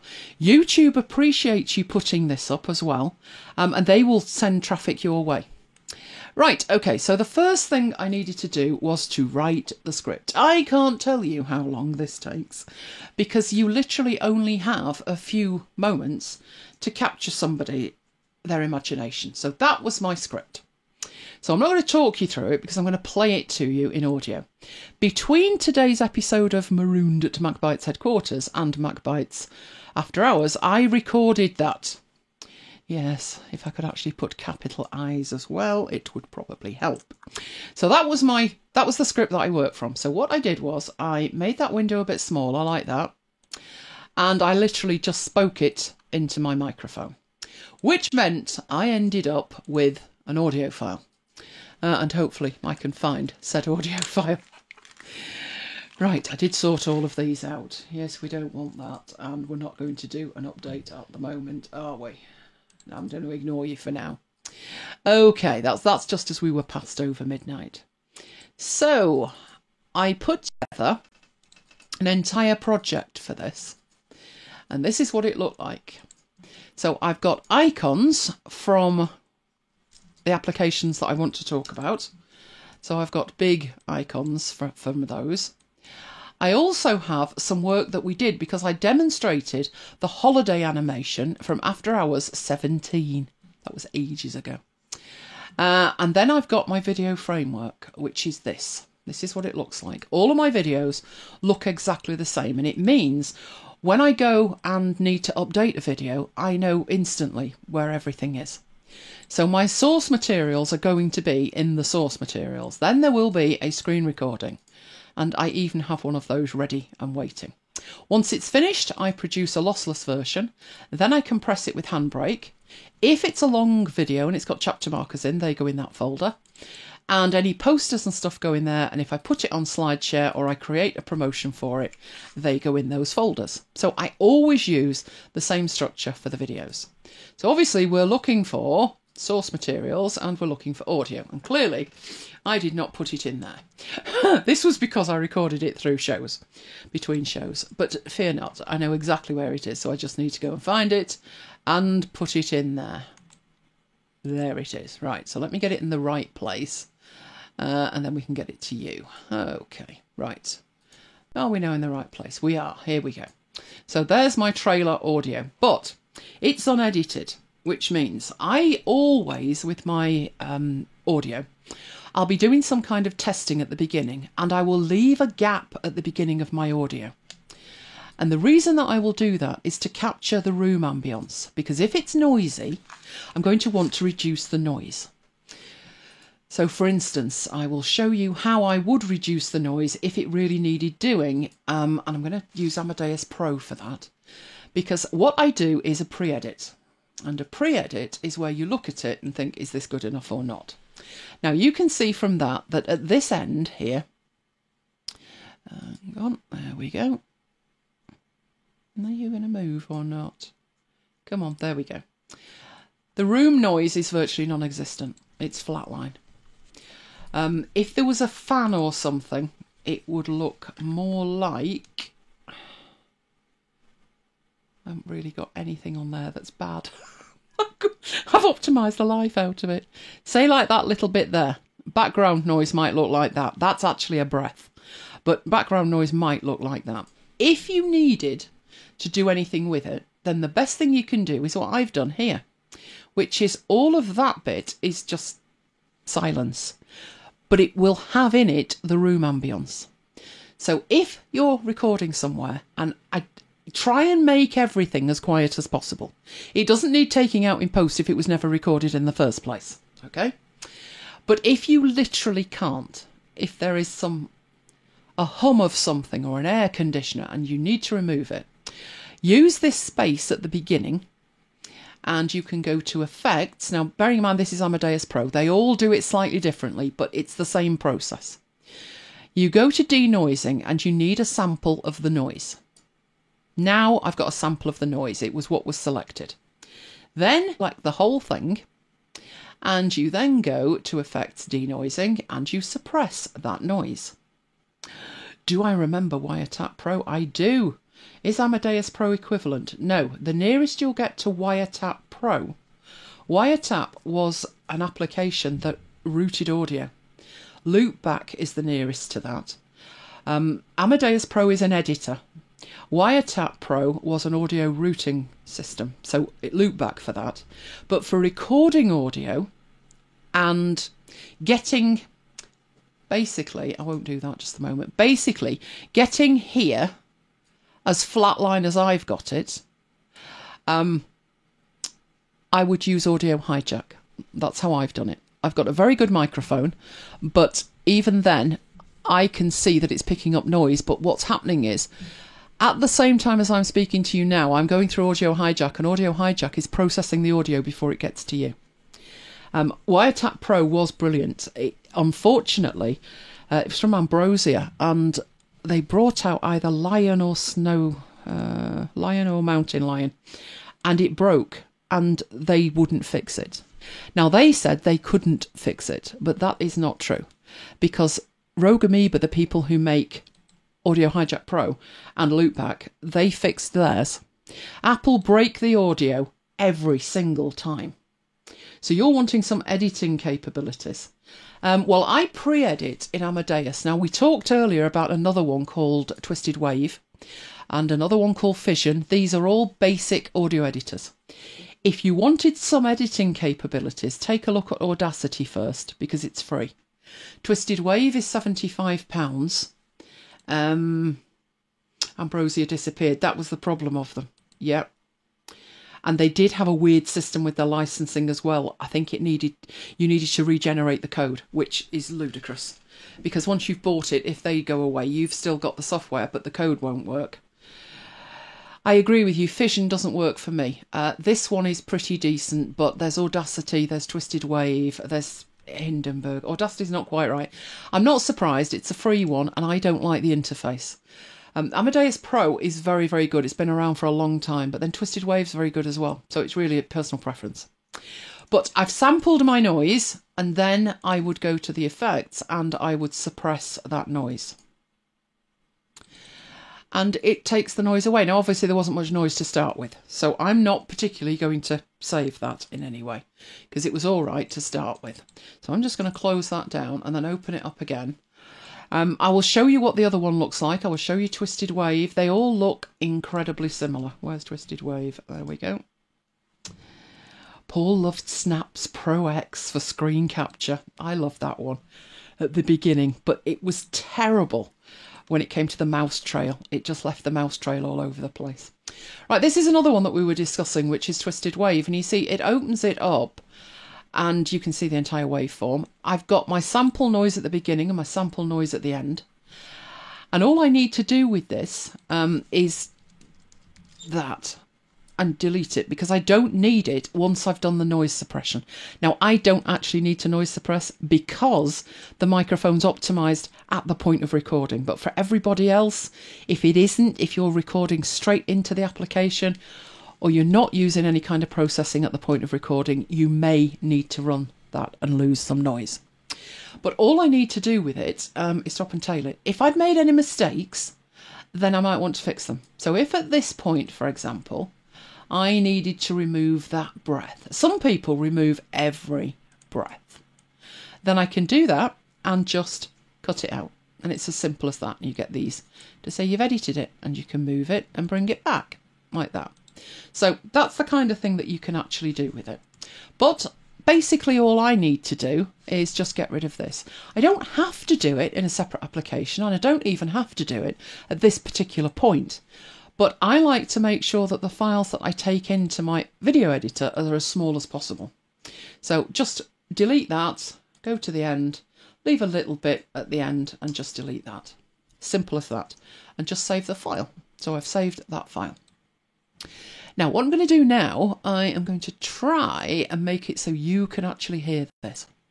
So I'll just play it through once and hopefully you will hear it, because I don't want you to have to suffer hearing it a million times once I start editing it. But this is what it actually says. Do you want to get the very best out of your investment in your tech gear? If so, you're in the right place. I'm Elaine Giles, and my YouTube channel is the home for my application tutorials, design tips and presentation secrets. It's where I share my passion for all those things and more.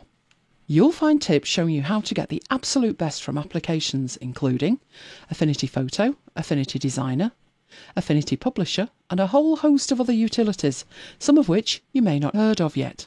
You're going to learn tricks and hidden hacks to take your productivity to new levels. I go live every week with MacBites After Hours, a tech chat show where you can get answers to your questions live. I'm just a geek at heart, and I can't wait to show you how much fun that can be. But fear not, you won't be bombarded with my holiday videos and cute clips of my dogs. Well, okay, they might make a cameo appearance every now and then in a tutorial. But right here is where you'll find no nonsense, practical and straight to the point videos on the tips and tricks that matter most to you. So if you want new videos loaded with great advice on a regular basis, hit the subscribe button. If you want more free tutorials, check out my free training at elainegiles.com/VIP. Thanks for stopping by, and I look forward to connecting with you soon. Right, a couple of things to think about with that. I didn't hear a word of that. Was it sound all right, Mike? Sounded all right to me. Right. When it was playing, which I will now do again, but I will make sure that you don't have to suffer it twice. If you just watch as it's playing, the audio is at the perfect level, which is around -6. So when you watch this meter over here, you want it to be as near -6 as possible without going over it. It went over it a couple of times, but it went over by 1 bar. And that's as near as -6 as I can actually get it. So audio level wise, that's perfect before we start. Now I'm showing it you this way because normally when I'm training, as you well know, I walk and talk at the same time. That's what Mike and I call it when we're doing a video. It'll be, are you doing the walking or are you doing the talking? And what we'll mean is, are you doing the video or are you doing the audio? Many people, I can't tell you how many hundreds of people get in touch with me and they say, how do I get the audio married up to the video and the video married up to the audio? And I'm like, I just do it at the same time. And they're horrified. Whether it's the fact that their keyboard is making too much noise and the microphone's picking it up, or they just cannot talk and demonstrate at the same time, I don't know. We've been doing it for you're coming up to 30 years in about 12 months, and me over 25. So we have a lot of experience, and we can walk and talk at the same time. Talking about keyboards making a noise, you know that video course I've just been watching? Yeah. His keyboard made a right racket. And it can be very distracting. Do you know what's worse than a keyboard noise? Mouse clicking. Mouse clicks where they don't marry up with the actual click. That's infuriating. Pro tip, sometimes, depending on what I'm doing, I will use a trackpad. I use it left-handed, never use a trackpad with my right hand, but I will use a trackpad literally because it's quieter. But for this, you might be wondering why I am walking and talking at different times. And it's because what I intend to do with this video, it's not a video. It's not talking head, where I need to record me and talk at the same time, nor is it video. I'm going to make a high definition video, a 4K video, from still images, which is how I did the last one. So we now have the audio, and you have heard the audio, and that's absolutely fine. Always edit the audio first, because you will need the images to match up with the audio. It's as simple as that. Some people say, no, I'm going to leave the audio there and I'll put the videos in and then I'll slice and dice the audio. Don't do that. It won't sound natural. The breaths will be in the wrong place. Just don't do that. So do the audio first. So once your audio's done, you then need to start thinking about the assets that you're going to need to put with your audio. So you can see in here, I've got additional recordings, which I haven't actually got yet. I've got slides, and in there I have slides. I have these automatically there because I've used a template to create this.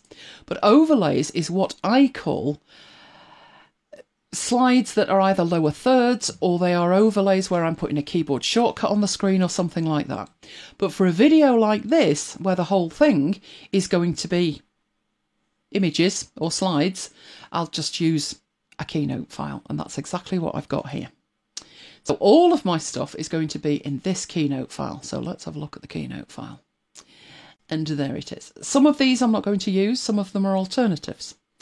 Neil says, I hate video where they use the built-in microphone. The fan noise annoys me most.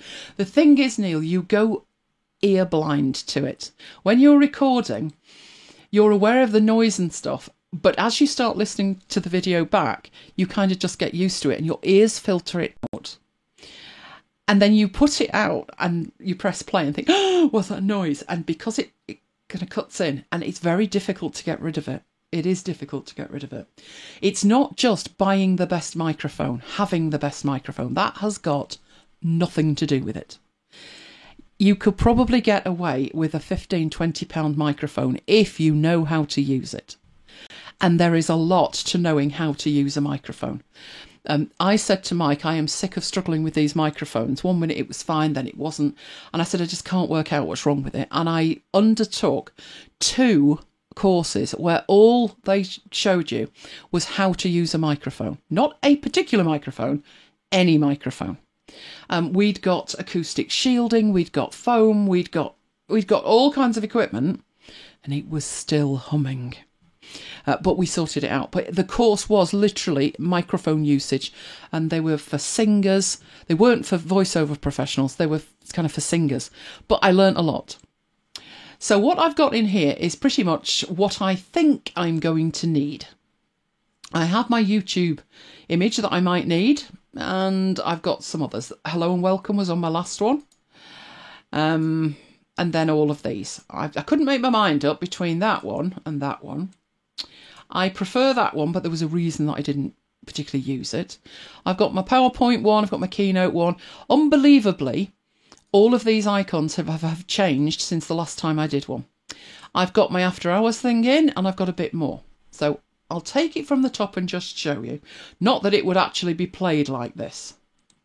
Do I have a link for the courses? Oh, I've no idea where they were, Neil. Was it LinkedIn? I will try and find them. Right, so this is what it looks like. I don't know how long these will be on the screen.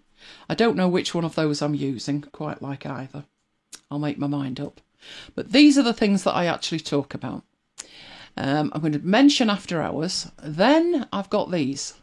You heard me say no nonsense, practical, straight to the point. So I've created those in here. Then I've got new videos, great advice every week. Then I've got that at the end, which stays on the screen for a bit of time. And I've probably got some other stuff that I'm going to need to actually finish this. But that's as far as I'd got with the content. But the issue that you've got is, okay, the content's there and it's in Keynote. One, how do you get it out of Keynote and get it with the audio and get the whole lot keyed up and matched together? But way before we think about that, because what you're seeing is coming from Keynote, what size should it be? And if you look down here, down there, last week we looked at custom slide sizes. This one's huge. This is 4K. So it's a custom size. It's 3840 by 2160. Now there was a reason I went for that. I do believe from memory. Yeah, that is 1920 by 1080 times 2. So it's a Retina 1920 by 1080. I am hoping that YouTube will like that size of it, because that's the size it's going to be. It will probably mark that up as being 4K. That's the plan anyway. So that was the first thing I did. I went in and I created a new Keynote file and I made it a custom size. So that was my starting point. And then I worked with that, which is why when I click, not on there, but that one, it says Avenir 500 points. That is 500 points because the slide is absolutely huge. But the slide is huge because I want to end up with a video that is high definition, very high definition. So this slide wasn't an issue. That was a graphic I'd created. This one is just text over a background that comes from Keynote, so not a problem. That's one of my slides, so that's not a problem. Was it called Microphone Techniques Essentials by Bill Gibson? It could well have been. Microphone Techniques rings a bell. It does, so that could well be it. Now, when I was trying to make a decision between these two, it didn't look like that when I got it. That was why I was having a think about it. Down here, I've got some demo slides. That was the problem. You compare that slide with that slide, it's a fractional difference in the colour of the text. But it's actually grey. Now, I didn't make that. That has come from their press department. And it's grey. And I'm looking at it thinking, why is it grey? If you're going to put that on any background, the last colour you want it is grey. So how do you edit that? Now you do have basic options to edit that in Keynote. You have way better in PowerPoint. But in Keynote, there are things that you can do with it. But they're fairly basic. So my first thought was I need to take it somewhere else. And I need to recolour the bottom. So basically open up this image, it's one image, it's the icon at the top and the text, and make this text white. But that's a bit of a faff, isn't it? Because there's 3 of them. I'd need to do it for all 3 of them. And all I actually wanted to do before I went to all the trouble of doing that was think, would it make a difference? Would it look right in white or not? I don't know. But even though Keynote doesn't do much in the way of correction, it did enough.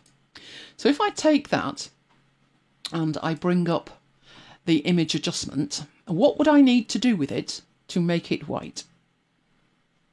Well, I'd need to change the exposure. So if I take that up and I take the saturation down, fabulous, it's white.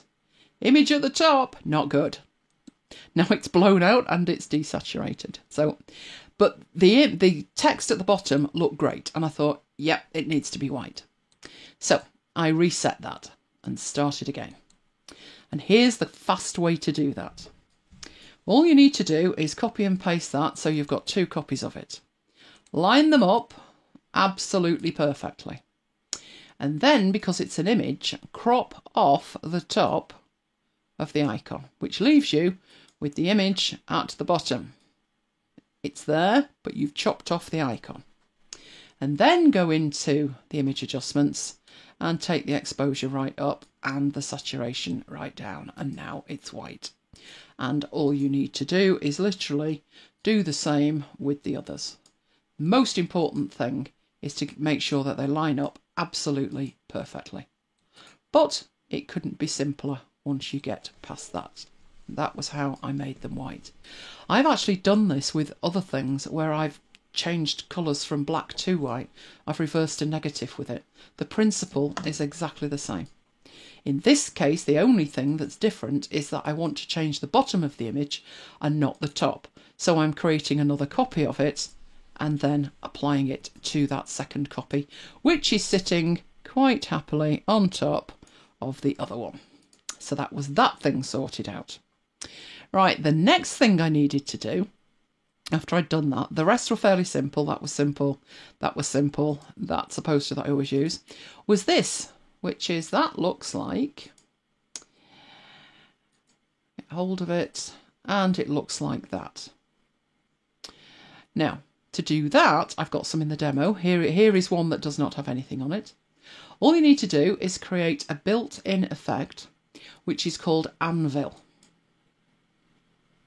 And the default is 1.5 seconds. So preview that again. Now what's strange with this animation, and it's the only time I would ever do this, I've seen people use Anvil on every bullet point. Don't do that. I am only using this, and I'm even taking it down to the bottom of the screen, because there's no point doing it if it doesn't drop down to the bottom of the screen. But what's strange with Anvil is, if you change the duration of, let's get something else. I don't think we've got another one. Okay, fair enough. Right, we'll take this one, but we'll duplicate it, right? And then we'll make no nonsense. Right. So we've got a copy of that other one. If you were to put something on here, like say move that up to there, and then put that anvil effect on it, it just doesn't look right. But if you follow that by doing it with sort of two more, and then doing the same on that, even worse. Let's actually showcase that. Don't do that. It's not good. I only ever do it with one item on the slide. So let's get rid of that. Right, so we've done that. But what is different with this is in here, if I change this to something else, so say we do a lens flare, that's what it looks like. And you have a duration. You can take that up to, quite a lot more. And it's actually slowing down how it exposes the text behind it.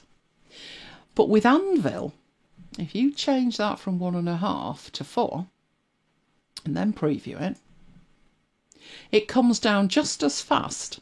The timing on this is how much smoke, how long the smoke lasts.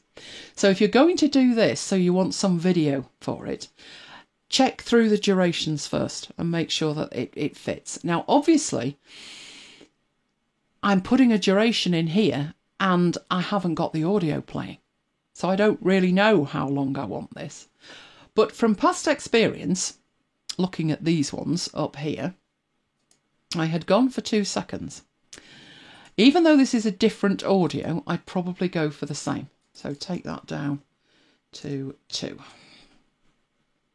That one we've just used for different things. Same thing in here. Exactly the same, up to add an effect, down to anvil, change it from 1.5 to 2. And remember, it's not the speed it's coming down the screen, it's actually how long the smoke takes to clear. And I want the smoke to clear reasonably quickly because I need to move on, or I will need to move on, to the next slide, but I don't want it to just drop and then it's gone. It needs to be there for a reasonable amount of time. So let's have a look, 1.5, let's change that to 2, and we are ready to go with these. In fact, yep, that's right, I'm right. So I've got those. So that's how I created, I've put those in the demo, but that's how I created these. They have their transition of 2 seconds on. And then that left these ones, and I was in two minds what to do with these, but what I decided in the end was to have it pop onto the screen and then bounce, but very quickly. because again, I don't know how long I'm going to need that. But that actually isn't a problem. Not knowing how long it needs to be isn't actually a problem. No, I don't want to do that. I want to preview it. It comes up. So basically that's going to come up and appear, that's going to come up and appear, and obviously the one before is going to disappear. It's just going to disappear off the screen.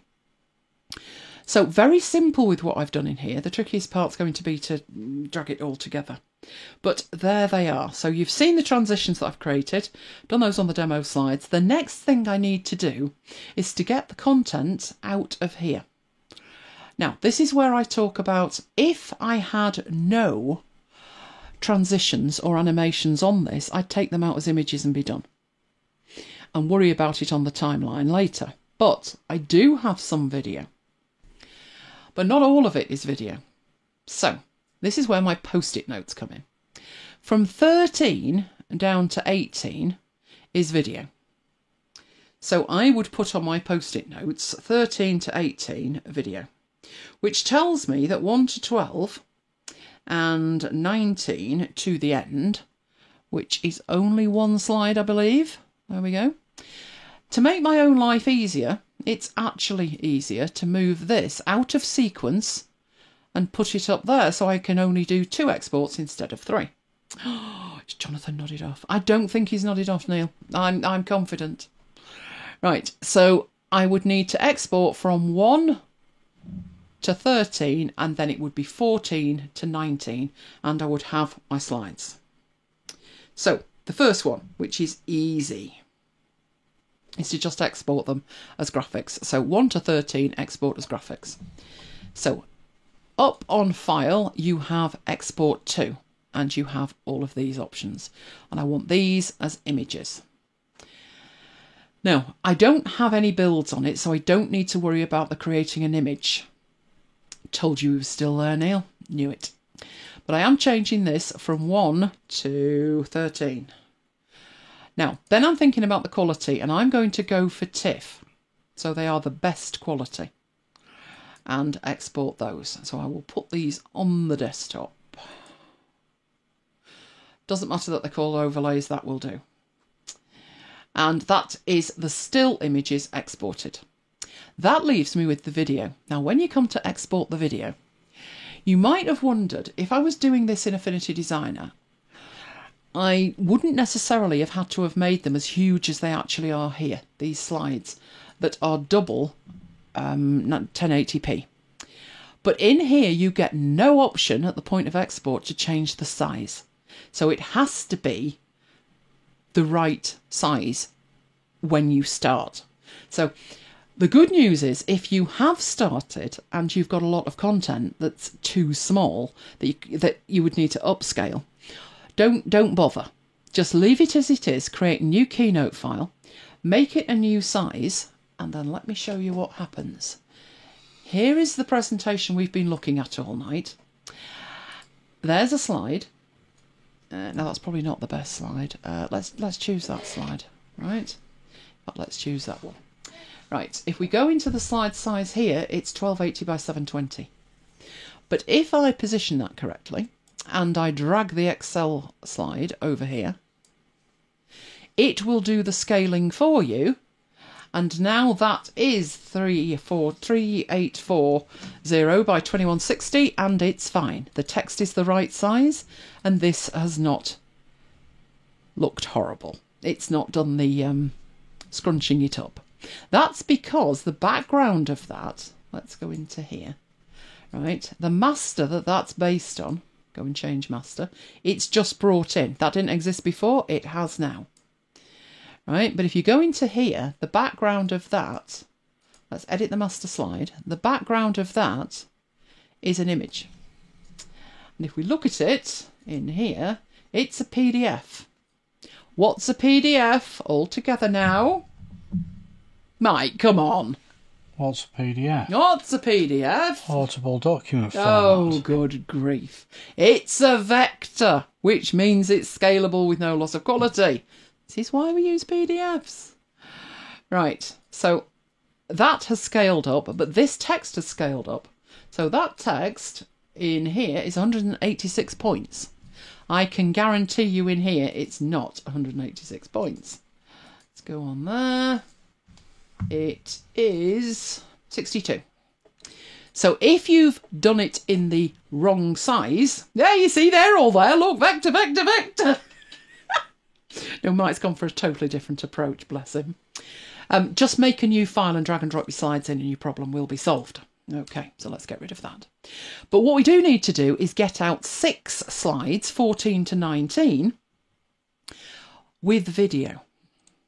Now, there was that option, if you remember, when we go to the export, that you could create an image for each stage of a build. Yeah, but that's probably not the best way to do it. Not when it's a proper video. If we go back and look at that, you could do it, but don't do it. All right, preview it. There will be lots of frames. You'll be looking at maybe 30, 40 frames for that. So we don't want to do that. We want to export all of those slides as video. So let's go back to the export and this time choose movie.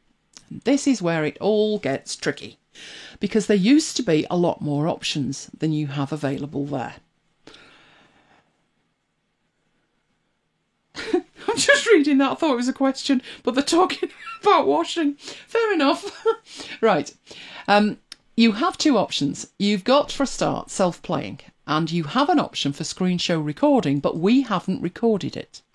I could have done it, but don't go there either. I could have sat here and played my audio and tried to keep up the presentation in line with my audio. You'll never do it. It won't match properly. So the best thing you can do is just send it out as self-playing. You can speed it up and slow it down later. But as this stands at the moment, we'll put in the right number of slides, which is 14. Have you missed the infographics bit? Yes, it was around what time, Mike? About 10 o'clock? Yeah. About 10 o'clock, Tracy. Wind it back. Right, so we're going from there to 19, aren't we? So we've got our 3 slides. No, 6 slides. But then it's saying go to the next slide after 5 seconds and go to the next build after 2 seconds. What? Well, you could change it, but I think I'd just leave it alone. Your biggest problem here is we've made these slides high definition. It's going to look fabulous. What do you mean resolution 720?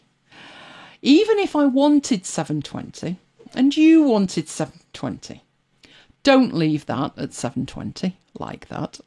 Because what it will do, without you opening it up and clicking on custom, it won't give you the option to change from H.264, which is compressed. And as I hover over it, it actually says, make a movie optimised for playback on a wide range of devices. Do you know what that is long form for? Lossy. Lossy. What you actually want is to use ProRes 422 or ProRes 4444. I always go for ProRes 422, which can have transparency with it as well. But it's still not right, because now I've said custom, it's even worse. Now it's got a totally different ratio. But the good news is, I can put in the right thing, which from memory was 32. No, it was, what was it, Mike? What size was it? Oh, for crying out loud, did I write that down as well? I did at some point, you know. Let me have a look in here. No, I didn't put it on that, so I'm going to have to go and have a look. Right, let's whip in here and go over to there. That'll sort my problem out. Right, so back in we were, movie we were, self-playing, all of that, custom. Right, and we were going from 14 to 19. I'm pressing the wrong key. Right, there we go. So in here, I want that 3840. And as soon as I do that, it says 2160 because it's 16:9 ratio. We discussed all of that last week as well, ratios. And then change that to ProRes 422. And that's what I need. So like I say, even if you want that 1280 by 720, and it says resolution 1280 by 720, still click custom because it will let you choose a different compression type. That has got to be one of the worst decisions Apple have ever made interface-wise. Once you see 720, you think, I don't need custom then, do I? But they hide the compression type. The compression type is nothing to do with the resolution, Apple. So show it separately. Don't hide it away, but they did. And then all you need to do is hit export. We'll stick it on the desktop. as overlays, and it will go away and it will make a movie. It's going to be what it's actually exporting, why it takes a few seconds, not that long, it'd be less than a minute. It's making 30, 40, 60 frames a second for each part of the animation. So it's actually exporting as a video, very large size and lots of frames. So that's why it takes a little while. But once we've got that, that will be the basis of what we put on the timeline with the audio. And I reckon that's probably as far as we'll get this week, and I will finish it off next week. But we'll get this video out and show it on the timeline and get everything else on the timeline. Right, I think it's done. So we'll save that and get it out of the way. Have a look at the desktop. There are the images that I exported as TIFF files. Huge TIFF files. There they all are. And this is the video. So let's have a look at the video. Now, I'm not touching anything. That's what it's doing by itself. It will leave that there for, I think it was 5 seconds, wasn't it? And we said a 2-second transition. So there's the next one coming in. Then again, it will wait for 5 seconds. But you can edit this. I'm not going to need that on the screen for anything like that amount of time. But as long as I've got it dropping and the powder, excellent. Oh, Tracy's catching up. She's using liquid text. Great news then. Great news. Coming to the Mac in the 3rd week in June. And these ones are just coming from the back, coming forward, and then like bouncing fractionally. Again, I am not going to need them on the screen for anything like that amount of time. But they are all there and ready for me. So there'll be a lot of slicing and dicing, but this is how I actually intend to put together a 4K video from just slides. No talking head. Now, next thing to do, you need to put them in the right place. Don't leave them on the desktop and start fiddling from there. You'll thank me later. Right, so my overlays are here. So these are my images, and I will put those in the overlays folder. So those are the exported images, and I know they're in the right place, and I'll put my video in there as well. So keep it tidy as you go. To be honest, the script should probably be in there as well, shouldn't it? Don't actually have anywhere to put the script because I don't usually script it. Can you tell? I'll put it in additional. We'll stick it in there. Right, so everything's together. And there's going to be one more thing I need, and that is actually on the desktop at the moment, but we're not going to worry about it. So we've got everything in here. Now, I said to you, there's the audio we need as well, that I had in here the screen recording. Now, there is no screen recording with this, but that just happens to be a Camtasia file. Normally, I use that one, but what I'm going to do is, because I'm actually using Camtasia right now to record, let's try not breaking Camtasia. I'm going to go into a different Camtasia, which is Camtasia 2020, and I'll make a brand new file. It's having a think about it. This is because there's now 2 copies running. Now, what I want is a new project. So I will create a new project from here. Do I need a new template? I don't think I do. I'm just going to make a new project. So let's get in there and have a new project. If you're using Camtasia rather than ScreenFlow or iMovie or whatever else you're using, save the file. If you do not save the Camtasia file first, it gets very upset when you start importing stuff. So we need, did you have it in downloads? There it is. And I had it in the video framework. So this one is going to be the screen recording. It's actually going to be in there. So that is my YouTube channel trailer. In fact, it's the 2020 version. So let's pop that in as well. Okay, it's saved. By saving the Camtasia file, you enable Camtasia to make automatic updates. And if we look at my settings, mine auto saves every minute. But how can it auto save? Effectively, if you've not given it a name. So do that first. Next thing to do is to bring your media into the media bin. So I'll just pop that over there. And what do I need in here? Well, the first thing I'm going to need is the audio. So bring the audio in. I'm then going to need all of those lovely images. So let's bring those in and add them. Machine's getting very upset with me. I knew it would. I knew it would. Right, there they all are. I've brought in both the white background and the coloured background so I can make my decision. And the last thing I need to bring in is that overlays there, which is the video. You see that's 300 and odd meg. So I will drag and drop that in. And then we've got everything in there. I could take the time and rename those overlays, but you know, it doesn't really matter. It doesn't really matter. Now, in here, and ScreenFlow works exactly the same, there are different media types. So at the moment, it's sorting by media type. So at the top, I have video, and I can fold up video. I'm supposed to be able to fold up video. And I'm supposed to be able to fold up that as well. Maybe it's still importing. Let me think about it. But you can also display this in different ways as well. So I talked about this. You can have them like that, where you can actually see them. You can have small thumbnails, tiny, tiny, tiny thumbnails. I think it's still importing. That's why it's getting very uppity with me. Or you can have medium thumbnails. That's possibly workable, the medium one. Or have ginormous things. But that's actually enough for me to be able to see it. Right, I can also see that I have video, images and audio, so I know that this audio is the first thing that needs to be dragged on. And that needs to go down there at the bottom.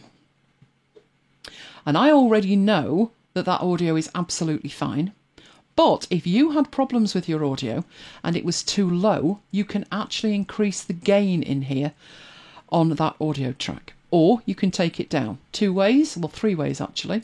You can fiddle by dragging the slider up and down and it will go up to 250%. You can reset it to 100 up there. You can actually go in there and type in a value if you want. And the third way of doing it is this bar down here, which will also take that up and down. So you take it down to 46%. Now, notice that when you do that, this stays at 100. That's because down here, I'm just going to undo that, if there's a tiny bit that's too quiet, or more likely a bit that's too loud. So let's say, let's zoom in here and say that that bit between there and there, hang on, there and there is too loud. What this will let you do is actually drag that down and it will create the bouncing balls.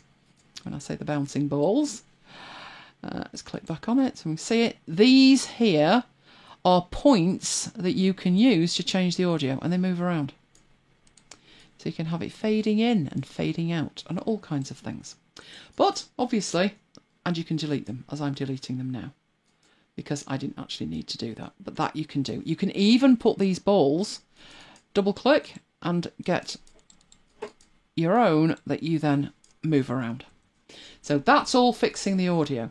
But I would recommend, if possible, get the audio as good as possible before you actually put it on the timeline. The next actual job, what do you think the next job would be? Now I've got the audio on the timeline. What would save me time down the line? First thing I'd probably do at this end is see what that sounds like in terms of, is that too long before I start to speak? And I would say it probably is. So I'd take it maybe up to there and move that back. Once I've done that, and I can see my entire timeline, what will save me time down the line? Because unless you've got a really good memory, even though that was only a minute 27, I think, and it's probably shorter than that now. Let's have a look. It finishes there, a minute 22. I can't remember what I said and when I said it. So I don't know at this stage where things need to be on the timeline. So what I would actually do is work through this. And obviously at the beginning, what's the first thing I want them to see? Well, I actually want them to see that. So I can say add to the timeline at the playhead and it puts that on there. Now at that point, there's other things you need to be thinking about that you could really easily miss. That's gone on there, everything's fine. What size is the canvas? Because it didn't ask. Let's go and have a check of that. Right, project settings. Yeah, 1920. No, that's not what I want. That one is 4K. So let's make it 4K. Now that then looks as though this is far too small, and if I scale it up I'll lose quality. But no, because we know that those images were that size to start with.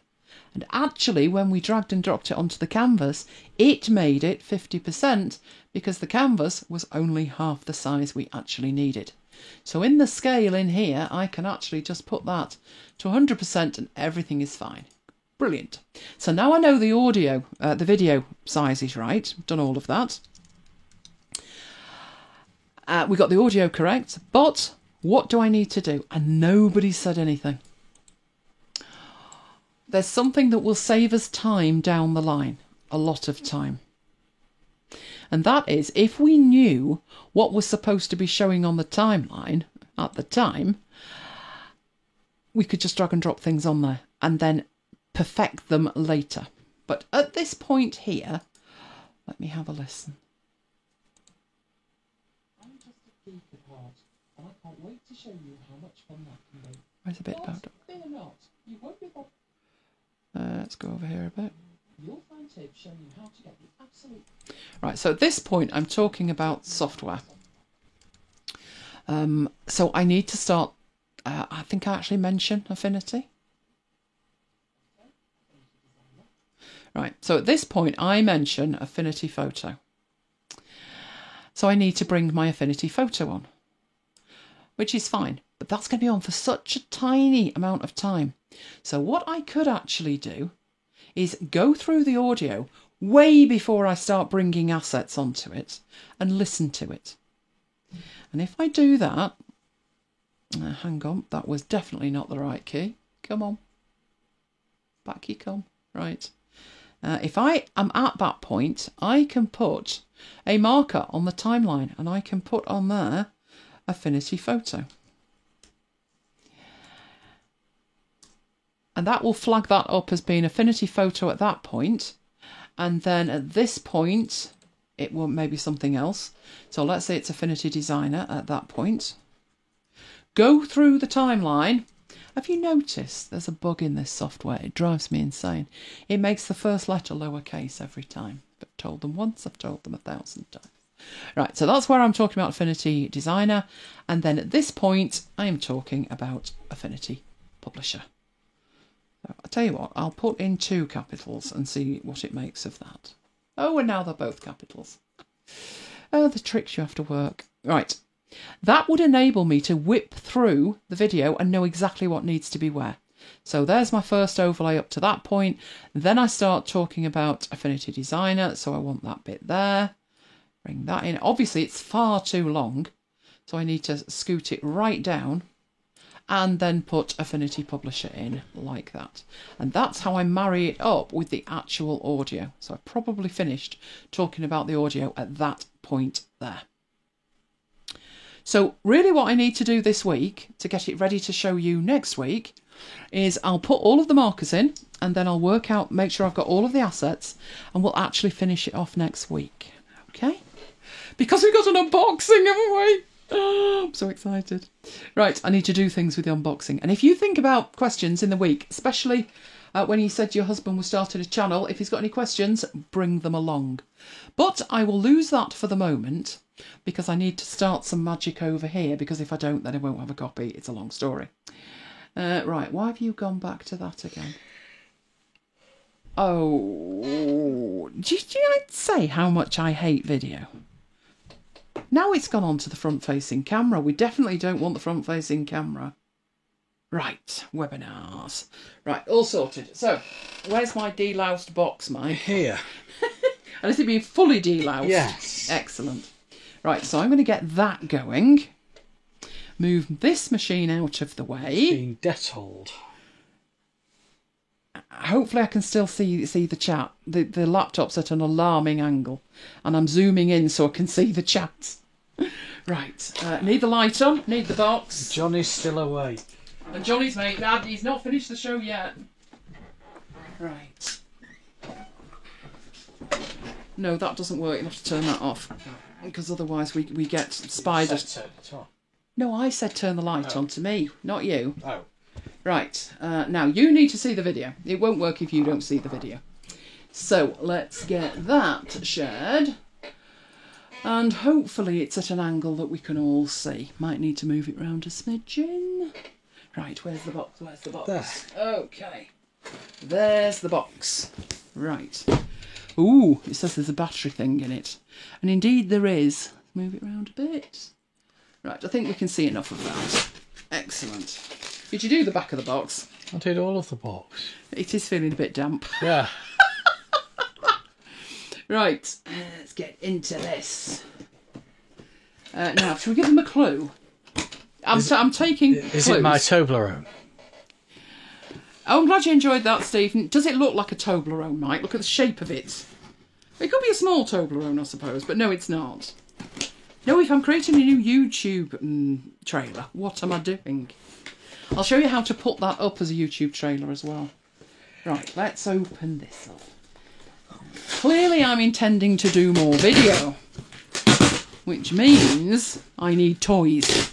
And Jonathan, this toy would work for you as well in your unboxings. And it was a bargain. You know me, never pay full price. Right, here we go. Battery-operated Toblerone. How did you de-COVID it, Mike? Dettol. Spray Dettol. Right. We've got... Oh. Now, don't pop these, because the air's from China. We used to pop these, but not anymore. No, no. Get rid of that. Right, there it is. There's one there, and there's one there. So clearly there are two of them. They're not the same. They're different colours, or that was the plan. Right, let's get them out of the box. There we go. You tell what it is yet? Should be able to tell what it is at this point. Maybe you can't. There's a light shining off it, but that one you can see. You can kind of see that one. Right, which one's this? I'll go for this one, I think, but I don't know which one it is. Because the boxes are identical. We'll go for this one. Right, we'll put that one to one side. The only difference is the colour. There's a long story with that. Right. Right, I'm in. Right, there we go. Oh, and it's in a little coat. It has its own clothes, Mike. Let's try another light and see if that would help matters. Oh, yes, that's much better. Right, so it's got its clothes on. Ooh, rustle it. That's really quite handily light, that. Right, I'm presuming you can guess what it is at this point. Can we have some feedback on your keyboard? You found a local supplier. Absolutely, Neil. I've got that down for next week. I'm going to give it 2 weeks and then make my decision. Am I sticking with it or am I changing back to my Apple one? Shall we go for a bit of a spoiler? Enjoying it so far. Right, let's open this up. This is the bag that you would use if you were taking said toy out. Why have you got writing on your hand? Oh, why have I got writing on my hand? Those were the slide numbers. Ran out of post-it notes. And no bananas handy. And didn't have a banana handy. Here we go. We've got all kinds of things in there. Right, it is a little portable tripod, which I intend to use mainly in the studio. Here we go. But it's 42 inches tall, so it can go quite big, although I would probably have it quite low. And it's got pretty much everything that I needed in terms of this end. It has on there the spirit level. It's got the standard camera mount. But what made it an absolute bargain, this was £16. What made it a bargain was, let's jiggle this around a bit. And do that. Are you going up there? You are. Fabulous. So I'll get this stood up and then show you the top bit there. What made it an absolute bargain was, I mean, I can get tripods, but the bits and pieces that come with it added to the price considerably. Can you stick a link in? I can, it's in there, isn't it? I'll have a look. You're not paying attention, I'm sure I did it. Right, you may recognise this kind of thing. And this bit, which is a GoPro connector.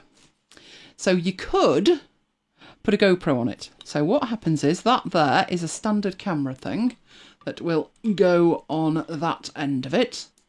I'm trying to look at me, make sure I can screw that on. There we go.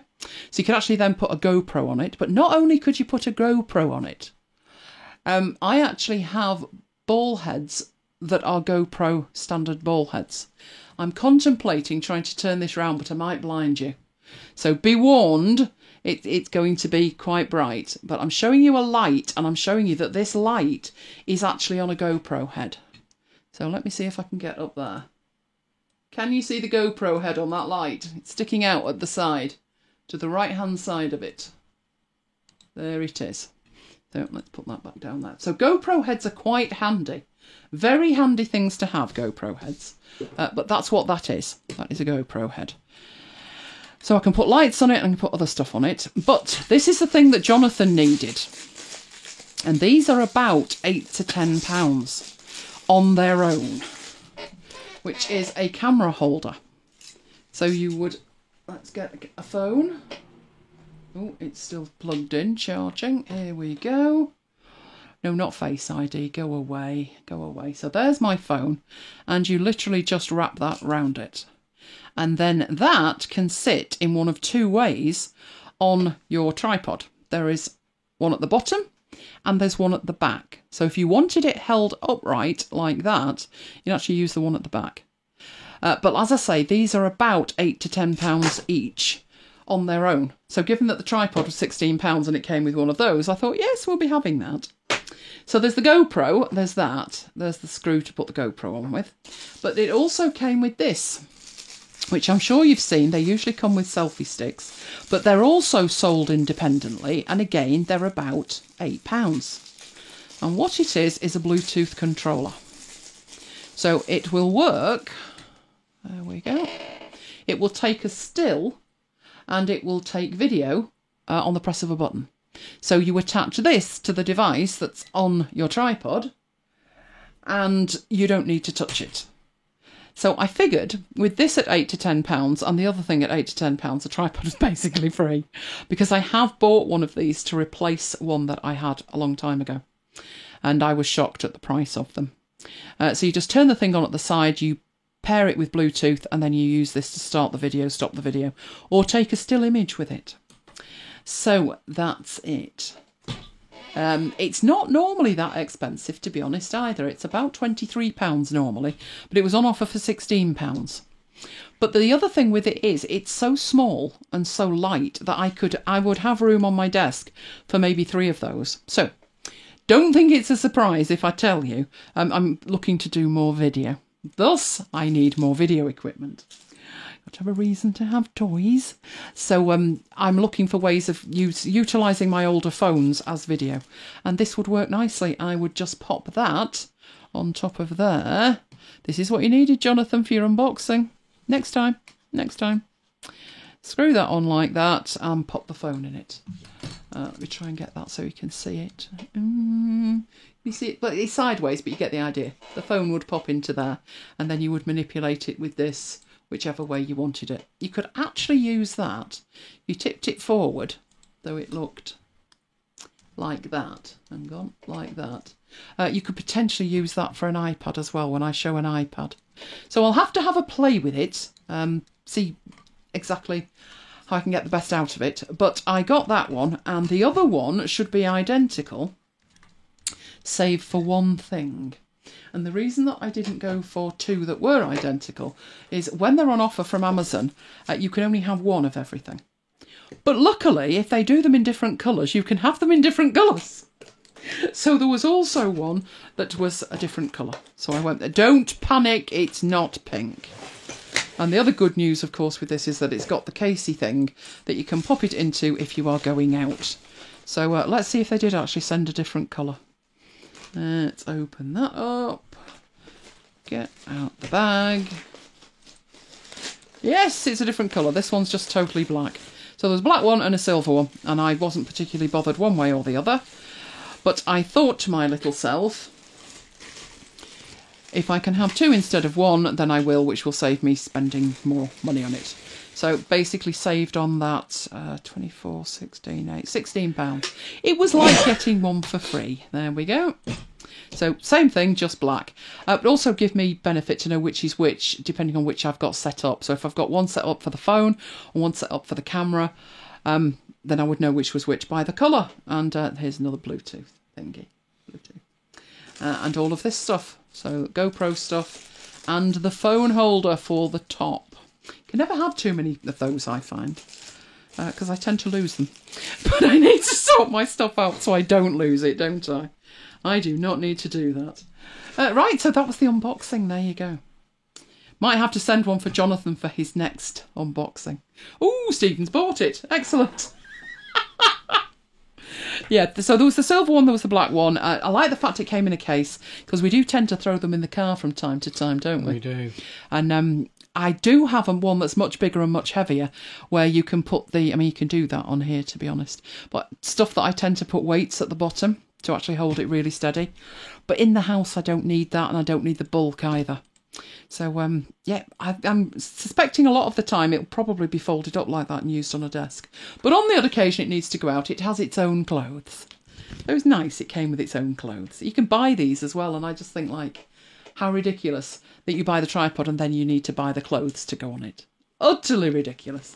But that one came with it. So I will set it all up and try it next week. There you go. I could actually get a webcam on it, you know. But I have 2 webcams. It's not indulgence. Well, not totally indulgence. You'll see one is going into that machine there.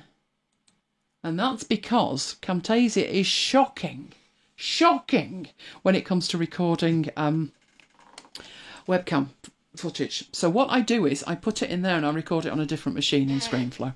Shouldn't have to do that, but that's what I have to do. Right, let me get up here and start sharing the other screen and do a wrap-up. I think tonight we've made it, Mike. We have. I think we have. I think we've done it. What we're talking about is we've never done a 4-hour show. So has Johnny. But I think we've done a 4-hour show, and do you know what? I think Jonathan's managed it as well. So let me put that back up there. Let's get that up. Hang on. There's a keyboard. Still the new keyboard. Still the new keyboard. Right, let's pass that across. Where's my mouse pointer? Come on. That over there. And then let's get that up. Excellent. Right, so this is what it was. As it says there, cameras, phones. You can even put a projector on it. And we do actually have a projector with a plate that would actually work that. So Stephen's using the whole table for jigsaw boxes and a bridge keyboard with the iPad for the video. Fabulous. Fabulous. And a ladder on a pew. Oh my word. Oh my word. Hey, you do whatever it takes. You do whatever it takes. Right, so that was all that came with it. There's the GoPro adapter, there is the remote control, there's the holder for it. I like the fact it's got the spirit level on it. So many of the inexpensive ones don't, but that one did come with it. So pretty much it should be able to take anything that I throw at it, including lighting, which you saw with the one behind it. The one behind it isn't actually a tripod. It's a selfie stick, believe it or not, with a tripod base. And it goes through all of the angles, both forward, backwards, and from side to side. I can't ever see me having it side to side, but at least I'd be able to know. Have you noticed? I'm now delousing with hand sanitizer, just in case. I did that. Just in case. Right, now I can't move the thing on then, can I? Oh, hang on. Let's do it like that. There we go. The one I got was the 42-inch one, which I considered to be just enough. I think they're the sizes it can stretch to. Right, hard to get used to using it. I've heard that about a gimbal, but they do make very, very steady video. You can mount a projector, you can indeed, which I have got a projector, but when we go out and you're trying to get it in the right height, I'd never actually thought of putting it on a tripod until I got this new projector, which had a tripod mount on it, and I thought that's genius. So I'll be able to sling one in the bag for that as well. We've got like a box that we take out with us, which has got cables in it. It's got 2 projectors in it, and now I'll put a tripod in it. We'll take that out. That's just showing you how you use the remote control. So it's the same as any other Bluetooth device.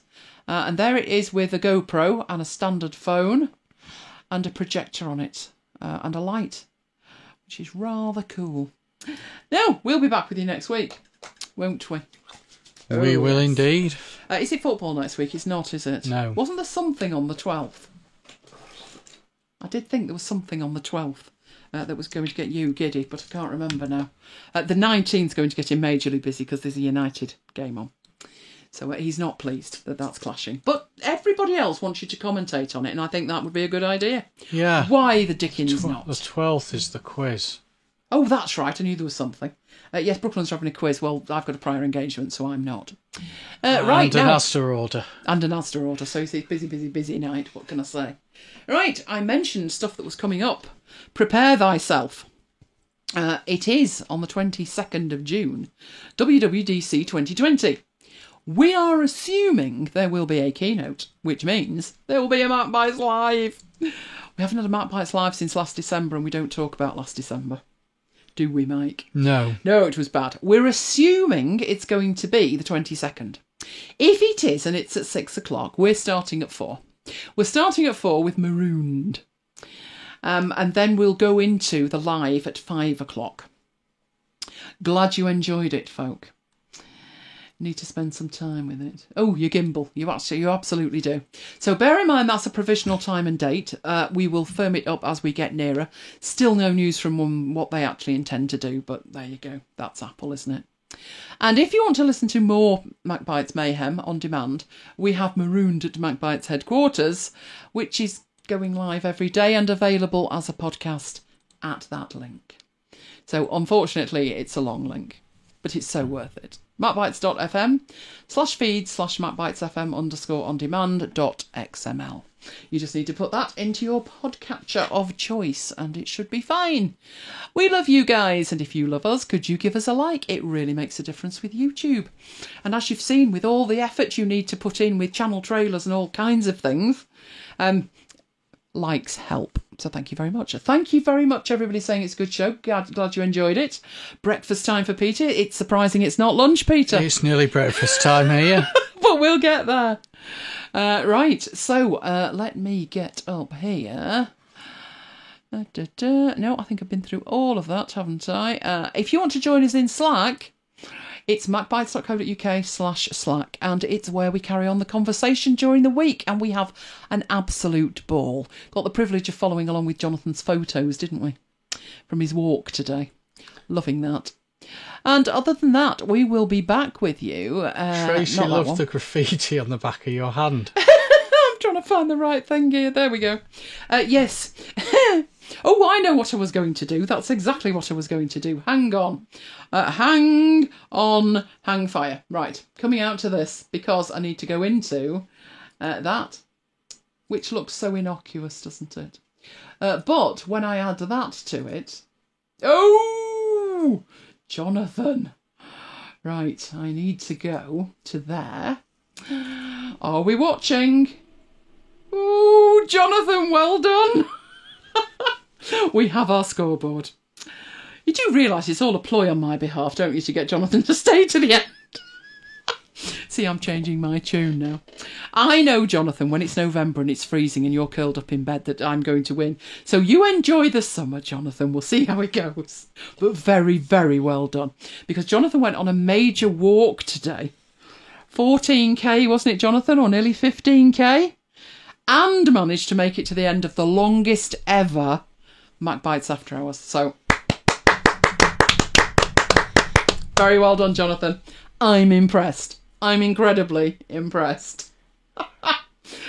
And then we'll be back next week to try again, Jonathan. To try again. Hang on, that's not next week. Whoa, what's going on here? That is not next week. It was before. That's next week. There we go.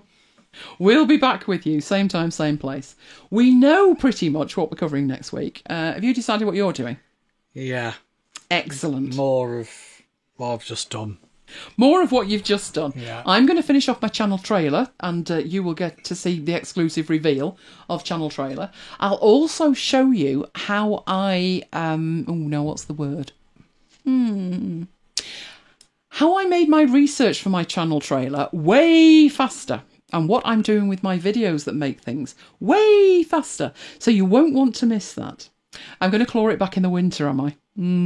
Okay then, Jonathan. See, I love the winter. I'm not good in the summer. So we'll see what winter brings. But we're a long way off yet. Although the way it's going, I still think it's February. Convinced it's February. But apparently it's not February. In fact, I looked at the church newsletter and we work a week in hand.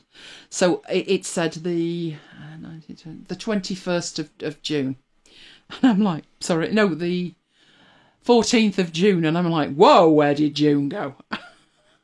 But we're not quite there yet, luckily. So let's see what this week brings. More chaos and mayhem, I would have thought. But never mind. Whatever happens, whatever's going on in the world, it's always fabulous in the chat room with you guys. So thanks for being with us. Are we going to get something to eat? Yes. Oh, ice cream. Ice cream. It's nearly breakfast time. No, I want ice cream. I don't want breakfast, and I want some tea as well. I sent a message to Graham. Haven't heard back yet. But I'll send another one and send your regards, which was what I sent in the first place. So I shall send some more regards to Graham, and hopefully he'll be able to join us in the not too distant future. But for now, we're going to head off and have something to eat. Definitely ice cream. Definitely ice cream. So have a fabulous weekend. Do chat with us in Slack. We'd miss you if you weren't there. And we'll see you next time. So it's good night from me. It's good night from me. And as I've said, we will both see you next time. Good night, guys.